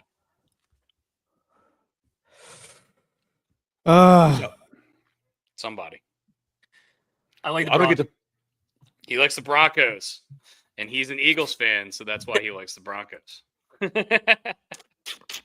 you have any other analysis? Broncos don't need it. Let's ride. Better jerseys. Broncos country. Yeah, you know what? I'm taking the Broncos as well because they're wearing the old school Orange Crush They're wearing jerseys. the Orange Crush jerseys. I was flip flopping on this. Brian? Joe picks this one for me. Remember? Oh shit, Joe. Mm-hmm. Never picked He said Dallas. never He picked says, Dallas. all right, he's taking Denver as well. You guys are riding against me here. Denver against Dallas. Fair enough. Titans at Colts, AFC South matchup. This line is Colts minus 1 million. Colts minus 14 at home against the Titans. I haven't seen anything from either of these teams telling me that this line is too much. Give me the Colts. I think Jonathan Taylor might have 5 touchdowns in this game. Yeah, no, I'm never betting 14 points. Give me Tennessee. Give me Tennessee. Fair enough. Tennessee. Mm-hmm. Tim. Colts. Okay. Yeah, I'm with you. 14 points is crazy. 14 points is crazy in an NFL game, and somehow I think it's right. Packers at Steelers is the Sunday night game. This is the Rodgers revenge game against the Green Bay Packers. So that's your storyline going into Sunday night. This line is Green Bay minus 3 at Heinz / French's / Acrisure Field in Pittsburgh. French's. I kind of agree with our previous guest, Chuck Haley, saying the Steelers are going to look good this week and then go back to their old ways. I don't think they're going to win. This line's only 3. I 100% think they could cover. Give me Pittsburgh. Tim? I like Green Bay. I like Green Bay in this one. I think the better team wins. I think Green Bay's better. Fair enough. I agree with you. I think they're better. I think I would go with Green Bay as well. Go ahead, Brian. I don't know. That's okay. I mean, pretty simple. I mean, I'm going to take Green Bay. I think the defense is better. It feels like Michael Parsons finally got his feet wet or his sea legs underneath of him, as I like to say from time to time. So I'm going to go with Green Bay. Brooksy? Yeah, I think I'm not going to overthink this one. I'm taking Green Bay. For everything you guys already said. Everyone against me here. The Kevin Green Bowl, Pittsburgh and Green Bay. Commanders at Chiefs is the Monday night game, and this game is also a massive line because Jaden Daniels is not going to be playing in this game, and he might not play next week either. Mm-hmm. Washington hitting a really tough part of their schedule. Without their quarterback, it's really, really not looking great for the Commanders. This line is 12. Yeah. I don't know. This line is 12.5 in favor of the Chiefs at home. And I mean, based on what I've seen from the Chiefs the last few weeks, it's going to be hard to bet against them. But I'm gonna. I'm going to take your guys' your theory on the Indy and Tennessee game and just say 12.5 is too many points. The Commanders are still a decent enough team. If any of those receivers are playing, I think they can put up some points. Give me the Commanders to cover. I do not think they can win this game. Because it's the Chiefs, I don't think 12.5 points is too many, so I will take the Chiefs. Got it. Timmy? Because Chiefs are back. Commanders are banged up. Floundering. Give me the Chiefs. Brooks? Yeah, I mean that's what the trends are saying, but the trends also say that Kansas City cannot cover a spread. So give me Washington to cover the spread. Got it. That's a fair statement. Hell yeah. And those are the Week 8 NFL games. Thank you guys for joining for our picks. We will let you know what the results are next week on the pod. Like I said, at some point this week, and probably it will be today, I'm going to tally up all of our picks for the season just to give you an idea of where we're sitting halfway through the season, give us some halfway through the season rankings. And then maybe next week we'll do some midseason awards on the pod as well. So if you're looking for NFL content from us, you're not going to be lacking in that category. Also, I forgot to mention, I'm hot on the uniforms this week. The Chargers are going to be wearing their all navy blue. I call them the Lorenzo Neal jerseys. Lorenzo Neal jerseys. That's a great call. LaDainian Tomlinson. All navy blue helmet, top and bottom. I love the powder blues, but that navy blue is old school. At least they're not wearing the fucking yellows that they wore last week. The all mustard. They're combating the all mustard with the all navy. So. Frenches. All right, let's get into. And before we move on from NFL, if you are heading down to the stadium this weekend and want to stop by one of our Huckleberry tailgate, here's the menu. Here's the Bang Bus menu. It's the Bang Bus menu, which is incredible. Yeah, this is bad. Look, this is incredible. This is going to be incredible. so. I might not eat Saturday.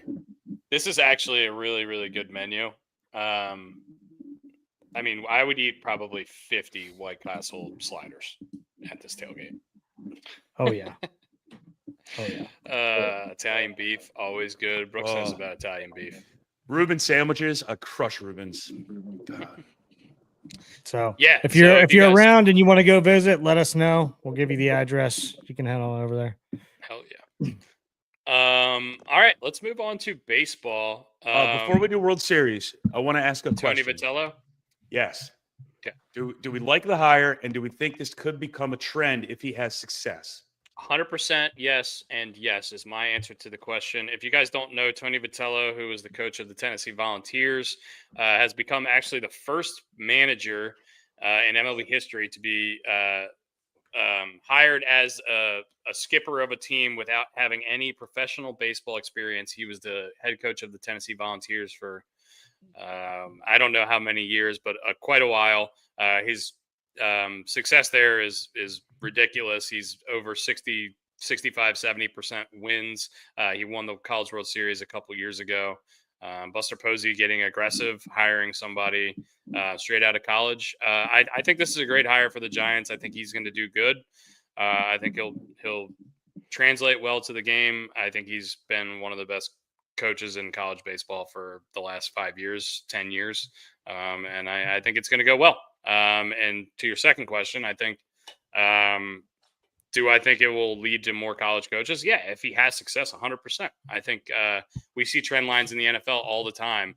The younger offensive-minded guru coach seem to be the trend right now. And if the Giants have success hiring a guy straight out of college, why not? If you're another team, why not look at another college coach? Tim, you're in baseball. What's your thoughts on this? He's never had any professional coaching experience. He's jumping obviously from the NCAA to the MLB. It's a completely different system. What's your thought on this and what he's going to be going through and whatever challenges he's going to face? Because you have a kind of a unique perspective on this. Yeah. I do think it's going to end up. Oh no. Uh-oh. Hold on. Your audio is like super fuzzy. I don't know what's going on.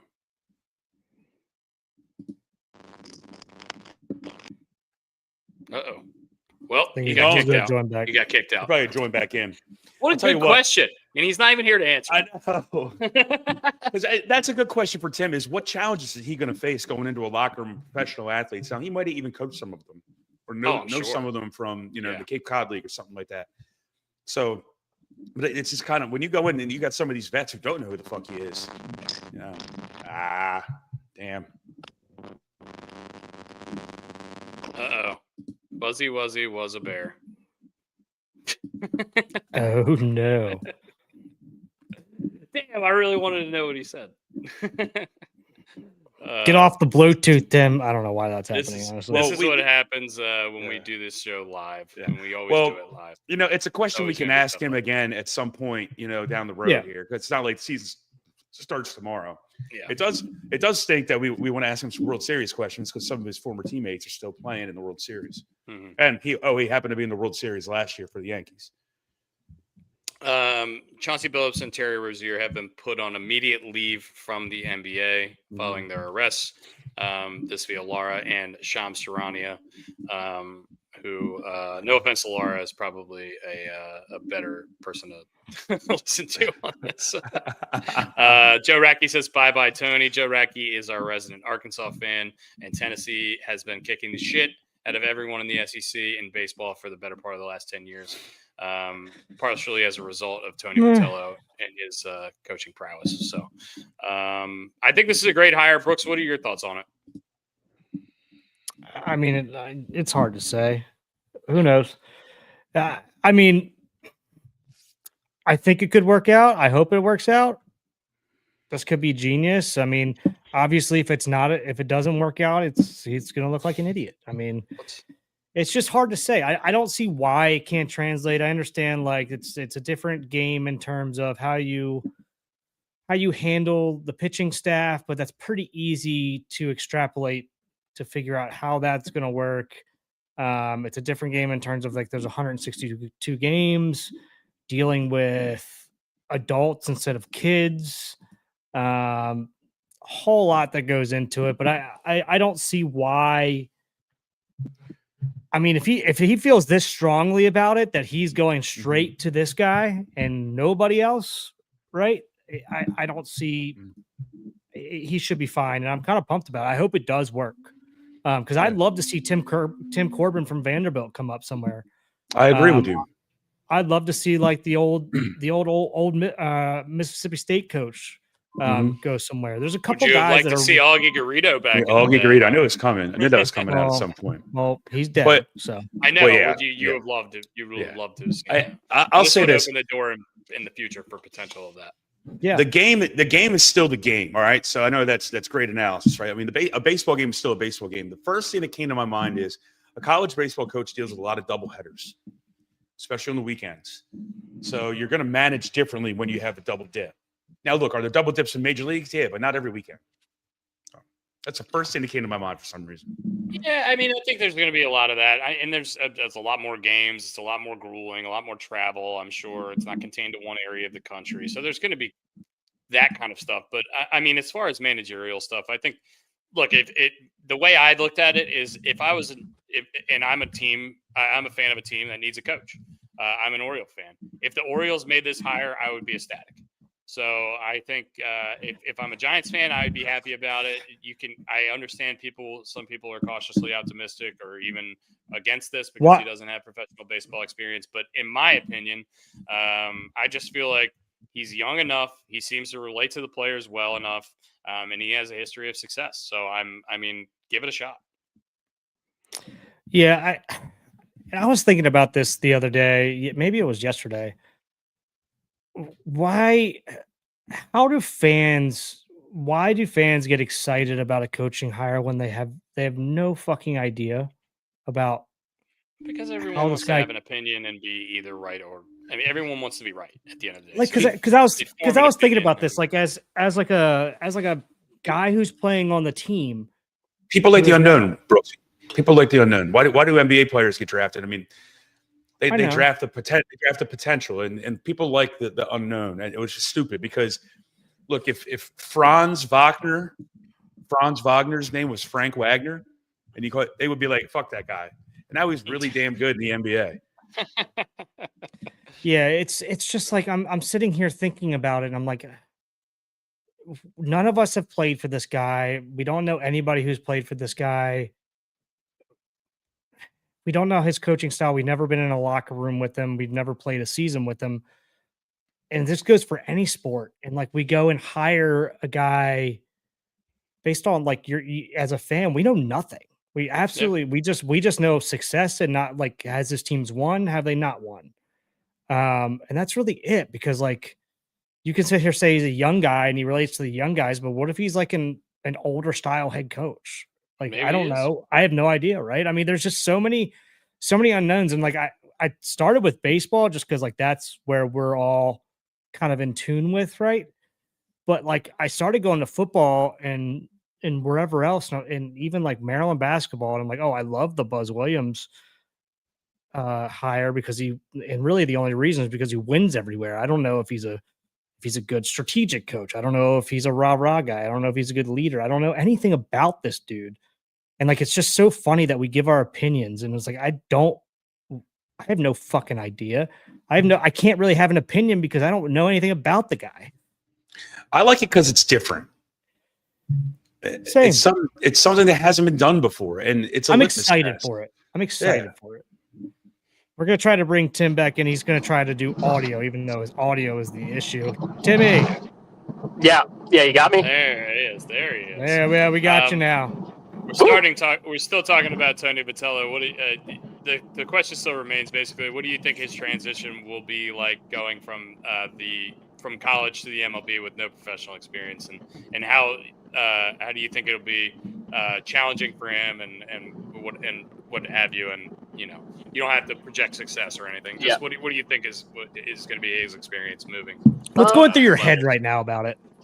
Yeah, so I don't think this is like brand new and I think Brooks alluded to it a little bit. Like other sports have been doing this, and even baseball organizations have done it where they get good college coaches. I mean, you even see some successful D2 coaches make the leap into the minor leagues as a coordinator or in some capacity. I think when you're looking at his challenges and what he's walking into a clubhouse with guys who have big league experience, and you're not talking about 18 to 21 year olds anymore. You're talking about guys with a lot of big league time, and I think that's just kind of what he's going to have to get used to, is how do I relate to these guys who aren't 18 to 21? How do I get them to buy into my philosophy?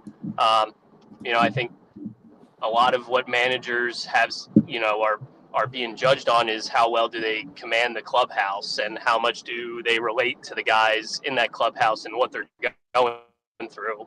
And I think that's just going to be a learning curve for him. It's a different energy than college, and so I think that's going to be his biggest challenge. Is it's just a different mentality, and you're dealing with a different group of player, different class of player. Not that obviously Tennessee's an elite program and have done great things and have great players. It's just college is going to be different from pros. I mean, you're going from your 20-year-old stud draft prospect to Matt Chapman to Justin Verlander. Rafael Devers making $300 million. Tony, like, hey, fuck off. Do you think his biggest hurdle on top of that is going to be just the credibility aspect of it? Yeah, and part, again, we'll see. That's what's nice about I think him being hired right now too, is he has a whole off season now to prepare for that, to make phone calls to these guys that are on his roster, and then you head into spring and you have a month to connect with the players and to get them to buy into what your philosophy is before the season gets rolling. So I think from a timing standpoint, it definitely works out to hire him now as opposed to in December, when it's like, all right, you got 6 weeks till spring training. You got to really, figure out how you're going to walk into that clubhouse day one and command the room. Yeah. Yeah, I mean, interestingly enough, Justin Verlander played for the San Francisco Giants this year. He's 43 years old. Tony Vitello is 47 years old. So it would be, I'm sure, a lot different for him handling a Justin Verlander. And I know that's an outlier in terms of the MLB. You're not seeing a lot of guys that are 43 years old playing in the MLB. Justin Verlander is a different story. But you're right. I think handling the veterans and that part of the clubhouse is probably going to be the biggest adjustment for him. He's going to have to surround himself with some major league assistant coaches. I think that's the other question. I think you're right, Brian. Like who does he doesn't know anybody in the MLB. Who's he bringing in, or is he bringing in his whole staff that he already has? Because he hasn't been around a bunch of MLB teams. And I wonder how much Buster Posey and him agreed on, like, if they were going to do this search together, or if he was going to bring his guys from Tennessee, or how that's going to work, because we don't really know all of that stuff yet. Putting myself in his shoes, like the best way that I can think of to try to like galvanize that clubhouse is to come in and try to be like I'm a part of the team. It's not me as like the leader and the head coach. Yeah. You don't need to be the authoritarian, like figurehead. Everybody listen to me. Like everybody knows I'm the coach. It should be like, hey, I'm a part of this with you guys. Like, let's kind of team up and work together on this kind of thing. Yeah. I kind of feel like that would be the best way to do it. But I mean, who am I? That's just me kind of brainstorming out loud at the moment. Yeah. And to that point, the other side of the coin is like the Angels hire, right? Like they hire Kurt Suzuki to be their manager. So you go from a guy who has been coaching but at a college level and doing well at a college level to a former player who spent a lot of time and has a lot of service time in the major leagues and is going to be a first-time manager. So it'll definitely be interesting. Has he coached at all, Tim? He's a special assistant to the president of baseball ops for the last 3 years, but he's never coached formally. Okay. Yeah. So it'll be interesting just to follow kind of those two first-time MLB managers and how it plays out. So you being a non-biased party here and looking at the Orioles organization and playing against them for a while, you texted me the other day about this. And that's why I've been trying to get you on the show here for a couple times, because I want to get your opinion before we give ours. You texted me and asked me, who do I want as the Orioles manager? And that's kind of a loaded question. But as a non-biased party outside looking in, who are a couple guys? I don't want you to sit here and pinpoint like a guy, because that's not fair. But like, who are a couple guys do you think that would be a good fit there? Yeah. Again, knowing what you know about the players and playing against them and everything else, who do you think would fit in there? Because that's the other thing. Like, it's such a talented roster and a talented lineup to go up against. Again, I asked a question, and now you're asking me, and now I'm like, loaded question here. Yeah. It's like, do you go with a guy who's been through it with them, like through the fight, the rebuild in Mansalino? Yeah. And so he's somebody who obviously went through all this with those guys on that roster. And it's tough not being in that clubhouse, and obviously I'm just watching from afar. What's the inside the clubhouse like? We don't know. Obviously, I think everybody there can agree that this wasn't the season they expected or anticipating entering the year, and but still a talented roster and very much can bounce back in a big way next year. You can also go with I know that like Scott Service, I believe his name has been floating around there. Just again, I have no information. I just am on trade rumors following just like everybody else. Yep. Or do you go with an experienced guy who has some playoff experience that can take them to the next level? What would be your thoughts? Just so like it's clearly a really young team. It's a lot of people say it's a talented team. I mean, we've seen flashes of talent from a lot of the lineup. Last year, it wasn't great. If you were on like a younger team that kind of was looking for new leadership, would you want like an impact veteran, kind of like an older guy that's been around for a long time, or would you want some youth in there that would more relate to the players? I think the drawback to the youth is that is there going to be a veteran presence in the locker room to call people out on their shit when they need to and that kind of stuff. So like, what's just your thoughts on that in general? It doesn't have to be Orioles specific, but like if you were on a young team, would you prefer a younger guy or would you prefer an older guy to kind of come in? And, coming from a guy that was on a young team. Yeah. I guess it's situationally dependent a little bit. Right? I think there is value in that veteran leadership, somebody that can lead them through a full season plus some. You're hoping, right? Like you're hoping to make it through. So it's like a guy with that experience who's been on successful teams and has gone to postseason games and can relate. I mean, it was just a year ago the Orioles were in the postseason, so those guys have had a taste of what it is. Again, we're talking about the manager that's one guy on a staff, right? Mm-hmm. So you would hope that within that staff you have a blend of both, right? Like you have some veteran guys, you have some young guys, and I think that's where the match comes. And there's a lot of people that are involved in making a baseball team go and making a baseball team successful. And it's about having the right mix of veteran leadership and youth. So look at the Blue Jays. You got Schneider, and then you have Don Mattingly and DeMarlo Hale, both over 60 years old. Yeah.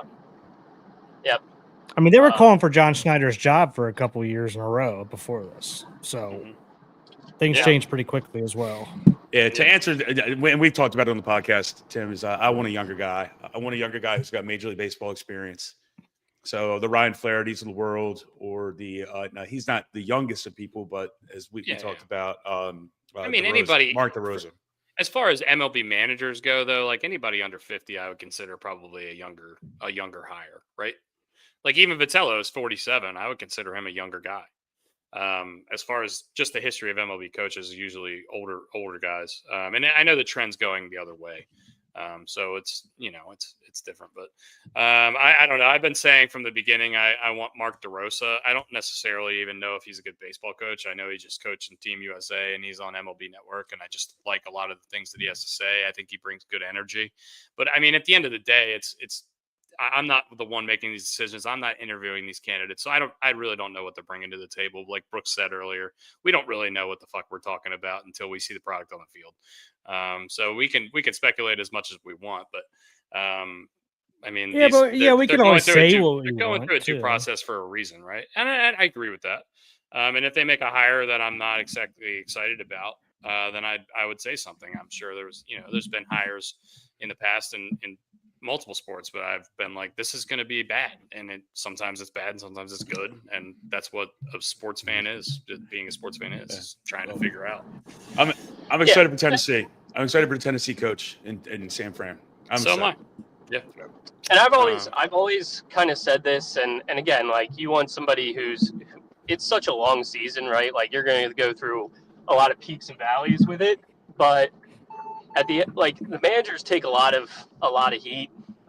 However, at the end of the day, like they're not the one throwing the ball. They're not the one, making the swing decisions in the plate or hitting the ball. So they play a crucial role in managing the team and managing the clubhouse and bringing everybody together on the team.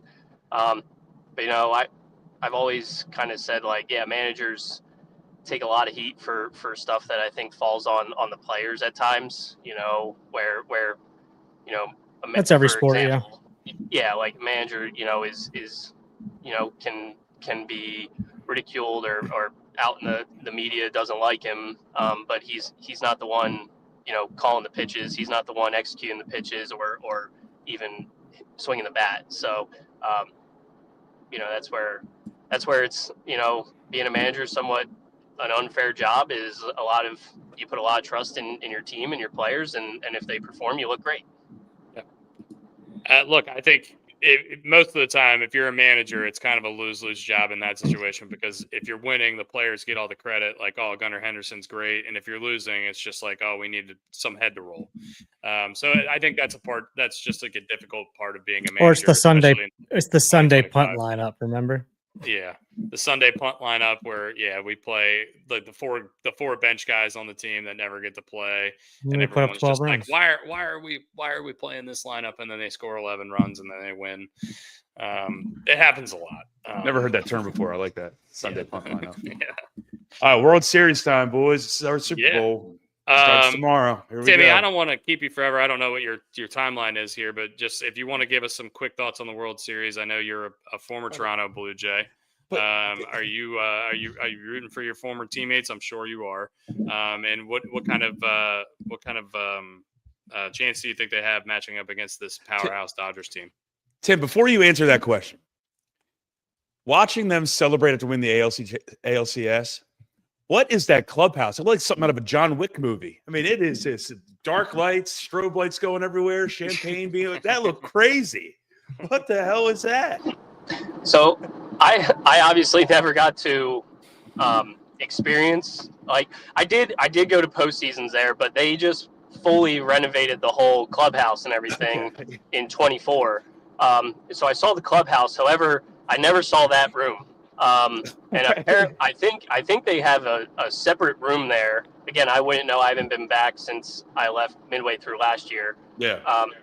But I believe they have a celebration room where when you clinch stuff like that, like it's a separate room just for those moments. Is it the Orioles need to put that? Is it called Orioles need to put that on the list. Put that on the list. That is awesome. It went dark lights. It looked like a Vegas nightclub. There's champagne spraying. I mean, holy smokes. I'm like, so I don't think that's not the clubhouse. I know for a fact that's not the clubhouse. I think when they finished all the renovations, they put a separate room in for a celebration room. Yeah. That's awesome. What are they keeping? I mean, stuff. Who cares? Who cares? The fact that you put a celebration room in, like, imagine what that tells your players. Like, hey, we're renovating the clubhouse and we're putting a celebration room in because we're fucking popping champagne in here at some point. That's awesome. Oh my God. I love that. I saw a lot of so much. I saw a lot of memes of remember when Shohei Ohtani was a free agent and he was on a plane to Toronto, and like there was a bunch of people saying like, oh, he's going to sign with Toronto, and there was a bunch of memes. There was a bunch of memes that were like, oh, it was right. It was just like 3 years early. He was on a plane. He's on a plane to Toronto now. Mm-hmm. I thought that was funny. Obviously, just a little bit of a joke there. But, Dodgers have announced their starting pitchers for the first two games. Blake Snell will start game 1 and Yoshinobu Yamamoto will start game 2. I would assume that means it's going to be Glasnow and then Ohtani in game 4. Or maybe they'll pitch Ohtani in game 3. And I'm not 100% sure what they're going to do, but at least game 1, game 2, we got Snell and Yamamoto. For the Blue Jays, we don't know yet for sure. I would think Gossman's going to pitch at least one of the first 2 games. They have Bieber, they have Savage, they have Scherzer. I don't know exactly how they're going to deploy that, but we're going to find out tomorrow. I would assume Savage and Gossman. You think so? Because Gossman pitched in that last game. I think they would give him the extra day's rest, right? Yeah, and he only threw an inning or maybe 2. But I also, listen to some of the Dodgers players talk about how they faced Gossman before. Some of the other guys, they've seen each other. The Savage kid, they don't really know a lot about yet. So like Tim knows, they have all these analytics and all that stuff. That kid, by the way, started this year in High A, and he's pitching he probably is going to start game 1 of the World Series. He's from High A to Double A to Triple A. He's played in every league of baseball that you can play in as a professional baseball player this year. So that's pretty unbelievable. I think you get that game 1 lead, then you put the Dodgers on their heels a little bit, and then they got to adjust to you. Yeah. And you can't just give them the game. But yeah, it's going to be, I think it's going to be a really fun World Series. I'm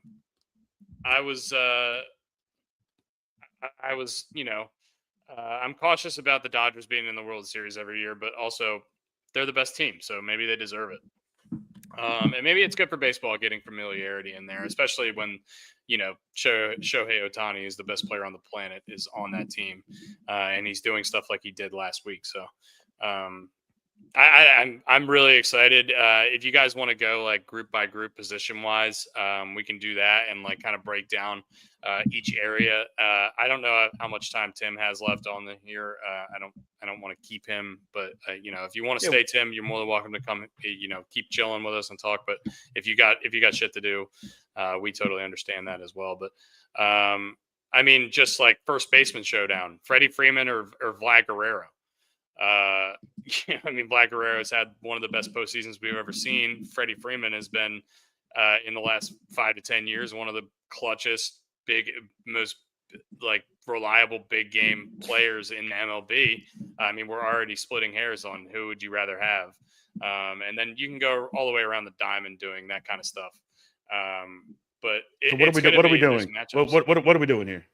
No, I was just kind of bullshitting. I was like, so if you're let's assume Bo Bichette's back, and he's probably going to be playing short, and they'll move Jimenez back over to second or whatever they're going to do.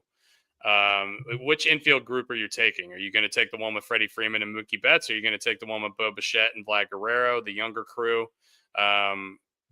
Which group are you taking? Let's just do infield group, outfield group, and then we'll do pitching staff. Yeah. All right. So infielders, I'm probably taking the Dodgers.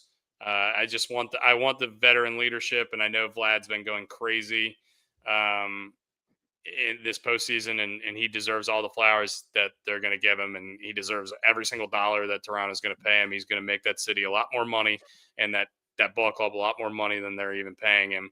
And I know it's an astronomical number, but I'm going to take the experience of the Dodgers here.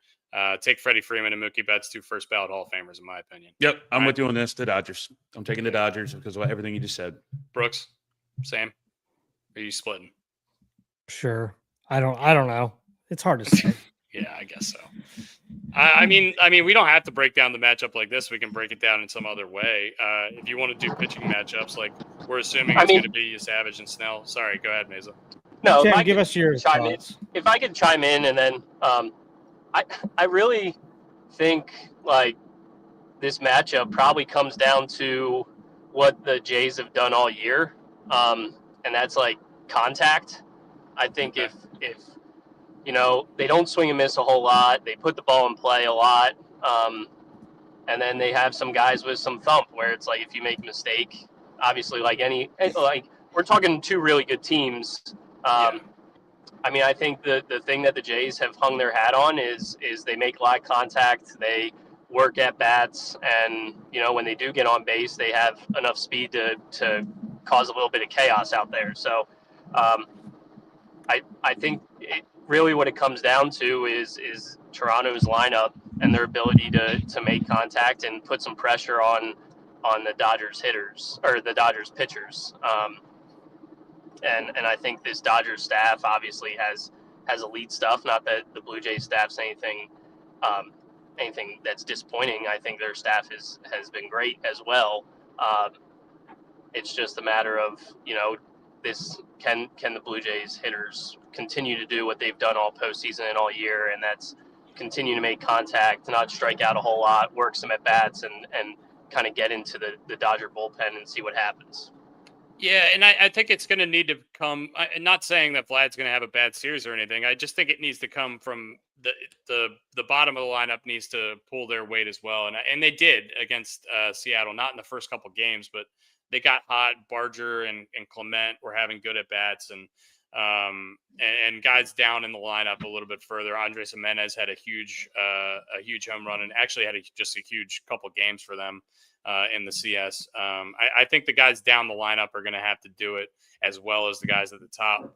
And I think that was my biggest takeaway from the Blue Jays Mariners series. The guys at the top of the lineup for the Mariners kind of took care of business, and the guys down the lineup didn't quite pull their weight. And I think it's going to take a complete Blue Jays effort to take down this Dodgers team, because this Dodgers team is historically talented. I mean, they have billions of dollars in contracts. I mean, they have all of the, not all of the, some of the best players that we've we've seen in the game that are still playing today. So I think it's going to take a complete effort, and I'm skeptical a little bit about the bottom half of the Blue Jays lineup against Snell and Yamamoto and Glasnow and these guys with unbelievable stuff. And I mean, Ohtani, we're not even bringing up the guy struck out 10 dudes and had 3 home runs in the same game last week. He's, by the way, plus 160 to win the MVP of the World Series. Nobody else is closer than 10-1 other than Vlad Guerrero. So just ridiculous numbers for Ohtani there. But what are your takes on the guys at the bottom of the lineup, Tim, in particular, the younger guys, Clement and Barger and Jimenez? And I mean, I don't know if Falefa, if Bo Bichette comes back, how much he's going to play or what they're going to do lineup wise. I guess it's going to be probably matchup dependent. What are your thoughts on that? What my thoughts there, basically, if the bottom of the lineup has to contribute as much as the top. And do you foresee that? Yeah, it's hard to say it's hard to say they can't do it because, in my opinion, there's not, obviously the World Series is the pinnacle of the sport, and 2 teams are playing. These are the last 2 teams remaining. But I mean, what more pressure are you going to feel than Game 7 to go to the World Series? And those guys kind of kept their composure and were able to perform under those situations. So it's hard for me to sit here and say, in the World Series, obviously different staff, different stuff, but from a pressure standpoint, I mean, they held it together for Game 7, and I don't think you're going to feel much more pressure than that, obviously, unless they go 7 games in a World Series where, somebody's winning a World Series, somebody's going home. But I think if they were able to execute a plan under that type of in that environment, under that type of pressure, then there's no way I can say no, they're not going to hold up against this type of pressure, other than you're talking about a Dodgers staff that up and down is just premium stuff. Yeah. And it's not just in the starting rotation, it's in the bullpen as well. Roki Sasaki, who was like the prize pitching possession of the offseason, one of them is going to be in their bullpen. Blake Trinan, who was unbelievably successful in last year's playoffs and has been a little shaky this year, but is always got good stuff. Also in that bullpen, and I'm sure they're going to be using Ohtani if they get into a late or a longer series in the late innings. I'm sure they're going to be using Ohtani to pitch as well. So I think there's just a lot of moving pieces for the Dodgers. But the thing is that they just have guys everywhere. I mean, they have a closer they paid $70+ million to that they're not even going to pitch in this series, which is just crazy. As a Dodgers fan, get rid of Trinan. I mean, he was a stud for you guys last year in the playoffs. You guys, you need to have a longer memory than that, Laura. Come on. But yeah, I don't know. I'm really excited for this World Series. I'm just excited just to watch baseball again because it's been a week and I'm already going through it a little bit. Brooks, Brian, do you guys have any thoughts on this series? What are you looking forward to most? Dodgers in 6. Dodgers in 6. Yeah, okay. There you go. I don't want to get too long-winded with this. No. Dodgers in 6. I think they're too talented. Their starting pitching's been too freaking hot. They're firing on all cylinders. Saki's been great. I don't like Trident that much anymore. Right now, he seems a little shook. Yeah. But they seem to find it. Their starting pitching is just that good, and they have the playoff experience. That's it. Yeah, I mean, realistically, I just think it's just too much to overcome right now for Toronto. I would love to see it. I think it'd be fun. I mean, it's also the AL East, right? It's our division. Yeah. I'm rooting for the Blue Jays for Donnie Baseball. I'm rooting for the Blue Jays for one reason, one reason only. Donnie Baseball. So this is the first time he's been in the World Series, and he's been coaching / playing for 40+ years. Pretty crazy. Also pretty crazy that he played for the Yankees for that long and didn't get to a World Series at any point. I want to be wrong. I really want to be wrong. Yeah. Yeah. And you know who gave him his nickname? Kirby Puckett. Oh, I like that. I didn't know that. Yeah, at a dinner somewhere Derby in like baseball. Yeah, like Rochester. Timmy, if you want to give us a pick real quick, you're more than welcome to. If not, we'll send you off. Thank you very much for joining us today. We really appreciate you. Thanks, Tim. Yeah, no problem. It was fun. I'm looking forward to the series, and hopefully it's a good one. It should be. I think anytime you're talking about championships, it's always going to be fun to watch and see how it plays out. I think baseball is unique, and the sports that go series, you tend to get a full visual of kind of who the most complete team is. So it's going to be fun to watch. Nice non-answer. I like it. Hell yeah, I love that. He punted like Jordan Stout. Tim, thank you very much. Drive safe. I love the punting right there. I love that. We'll see you on this. We'll see you on this program in the future. But thank you very much for joining us, and we appreciate you. We love you. That's fun, man. That was great. It's good getting a little perspective from a guy who's actually been, obviously in the show, but also been in this situation, being in the World Series last year with the Yankees. That's very good perspective, and it's very good. Good job, Brooksy, getting him one. Well done. Yeah.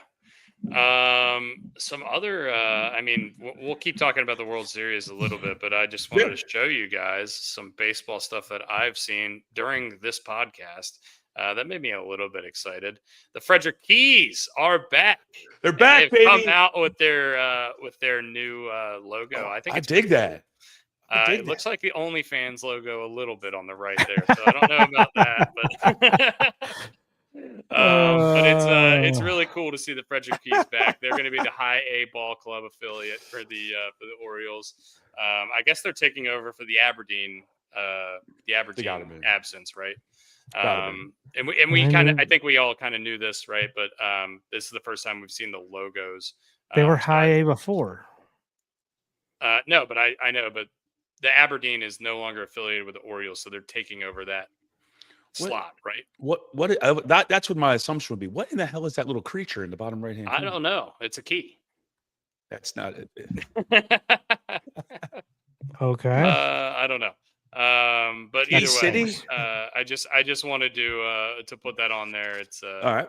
The Orioles also without a Silver Slugger finalist. Didn't know that. That's not good. We also didn't have any Gold Glove finalists. Pretty ugly year for the O's. Yeah. I'm excited. I'm excited for the World Series. What are you guys doing for the World Series? Just gonna watch at the house? I know the games are midweek sometimes. So. Yeah. So unfortunately, Friday night's the first game, and I got to work tomorrow night, so I'm gonna be at work watching Game 1. Is Game 2 on Saturday, or are they skipping days? Game 2's on Saturday, and then Game 3's on Monday. Travel day in between. Yeah. So Friday and Saturday, I'm gonna be at work. Monday, I'm gonna be at work. So I'm gonna be at work for at least the first 3 games. Hopefully, I'll be able to watch a couple of them. It's slower time down here in Ocean City. Yeah. So, it's Sunfest. We're not expecting a crazy crowd, but I just want to be able to pay attention at least to the games and be able to follow them and just watch Ohtani as much as I can while he's playing. Really. I hope Toronto gets one game out of the first 2. Don't go to LA down 2. Yeah. Put yourself in that hole that the Brewers did. I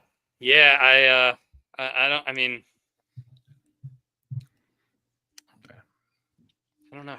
I don't know what else to say. Is it confirmed that Bo Bichette's coming back? Have we seen that? Is it confirmed? No. Is it expected? Yes. But he was also expected to play in the CS. So I don't really know. Toronto's NHL and NBA teams adjusted starting times of their games. Or are going to adjust starting times of their games by like a couple hours each. So they trying to overlap with the Blue Jays as little as possible, which I thought was interesting.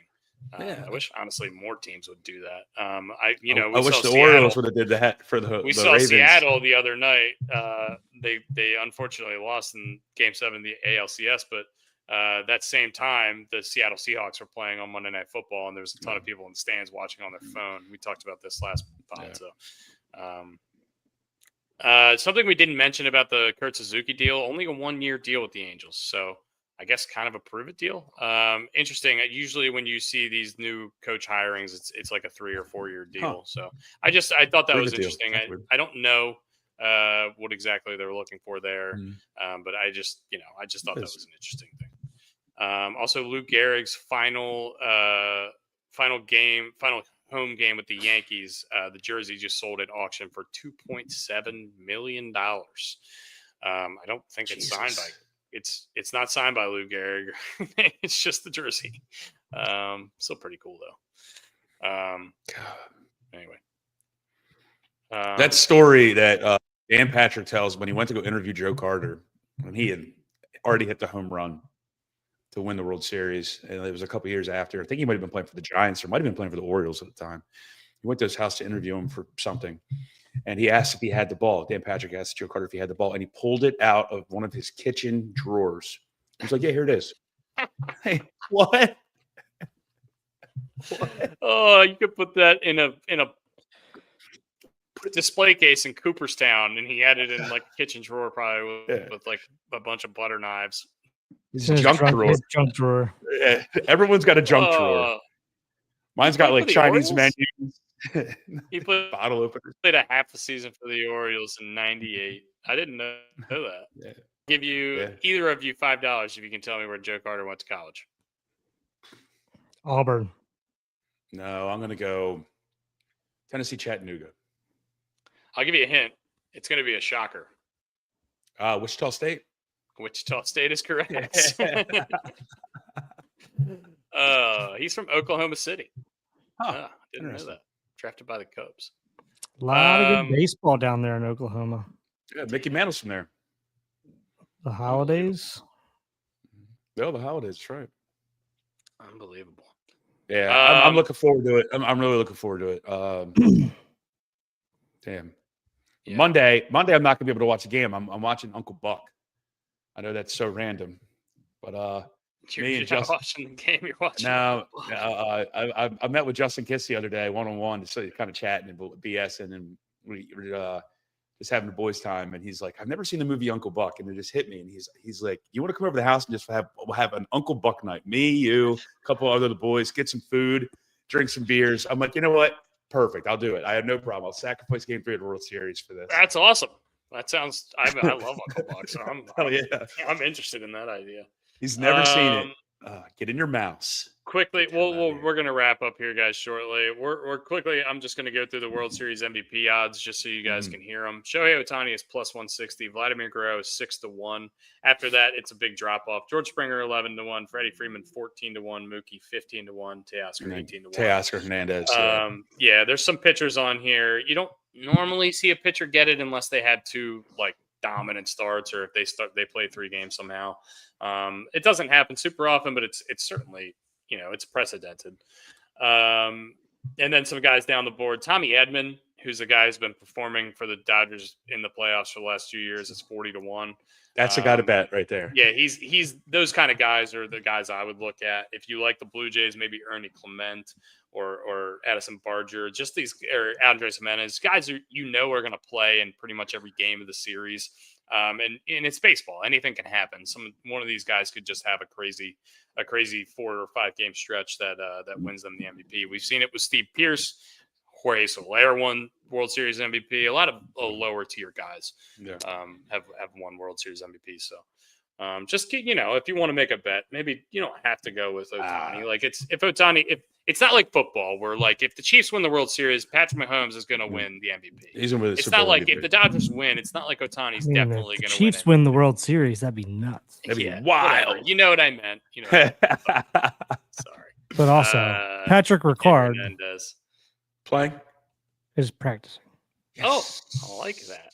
I like that. All right, now a question: do you want to see Clayton Kershaw, if he made the roster, pitch in this World Series? I want him to. I want to see the best. I'd love to see him out of the bullpen. I want to see one of the best pitchers of all time pitch as much as possible. Yes. I don't want that to be his last outing. I don't want that to be it. I really don't. What he gave up? He gave up like 7 runs or something like that. Yeah, so. I prefer that as well. But also, I mean, you're trying to win a World Series, so I get it in both sides of the argument. But this is the last we're ever going to see of Clayton Kershaw. So I'd like to see him pitch one more game. If they're up big in a game, throw him in there for an inning. Relief pitcher, he can't start. Yeah, I totally agree with you. But he can give you a couple innings, and he's been effective. I know his playoff career is a lot of shade has been thrown at him, but whatever. half of that time he was facing the fucking trash can Astros. So, all right. So, just looking forward, gentlemen. Do you want to do the candy draft today, or you want to wait? I think we should wait. I think we should do it next week. Yeah, because when Halloween's next Friday? It's Friday. Halloween's next Friday. So that means this time next week, we all have to be dressed up for this lovely affair.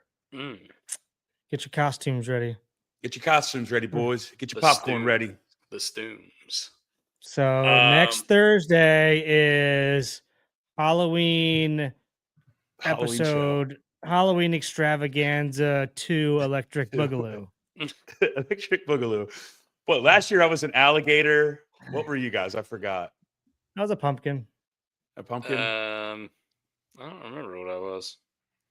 I probably just wore a jersey. That came up on my timeline recently, like my memory pictures of Caitlin was handing me a Prosecco with me. We were both wearing our pumpkin outfits. Alligator. Oh my god. Alligator. Let me look. I think it's on our Instagram somewhere. Let's see. It's got to be. I want to be Joe Radke. God, I got to start harvesting. I'm excited for what's coming on our Twitter page. We can't talk about it. Yeah, we're not allowed to talk about it. But should be interesting stuff. Should definitely be interesting. Clayton Kershaw, by the way, 300-1 to win World Series MVP. That'd be amazing. Don't think that's going to happen. That's not happening. That's freaking crazy. I was a Shohei pumpkin. Ohtani. Dustin was Santa Claus. Oh, yeah, that's right. I was Santa Claus for Halloween. Yes. Alligator. It's gonna be so much fun. You gotta do something. You can't do the same thing. There's one rule. One rule of this podcast. And we'll do the candy. Rules, we'll do the Halloween candy. There's no rules. There's one rule. All right. We'll do the candy draft on Thursday when we're dressed up, and then next Tuesday we'll do one of those random letter spinners. Okay, sounds good. Guys, thank you very much for listening, subscribing, doing all the things that you do. Chuck, thank you very much for coming on. Tim Meza, thank you very much for coming on. We appreciate you guys for coming and hanging out with us and giving us your thoughts on the World Series, the Steelers, the world of football in general. Call-ins next week. We'll do call-ins next week. We're at 2 hours and 10 minutes, and I got a couple things I got to get done. Gotcha. Joe, sorry we're not doing call-ins today. I did see your comment. Tuesday. Tuesday. We are doing it Tuesday. Tuesday. Yeah. Sorry, Joe. We will do call-ins next pod, and I'm really sorry we're not doing that today. But once again, it's been a long one. We had a lot of stuff to get to today. And we had some guests on, so it's already been going a little bit long. Portland Trailblazers have already announced an interim coach. So all kinds of stuff going on in the NBA front. I'm sure we're going to get a ton of stuff. Yes. Next in costume next Thursday. Yeah, sure. We'll do call-in. Even better. Hell yeah. If you call in a costume, you can call in whenever you want. Absolutely, Laura. Yeah. If you call in a costume, or if you call in and chug a beer or take a shot, you can call in whenever the hell you want to. Yeah. Oh man, I'm looking forward to next Thursday. Well, Tuesday too, but next Thursday. I'm going to get off here and do our records against the spread, so I can update us for next week. And then but next week we'll see you.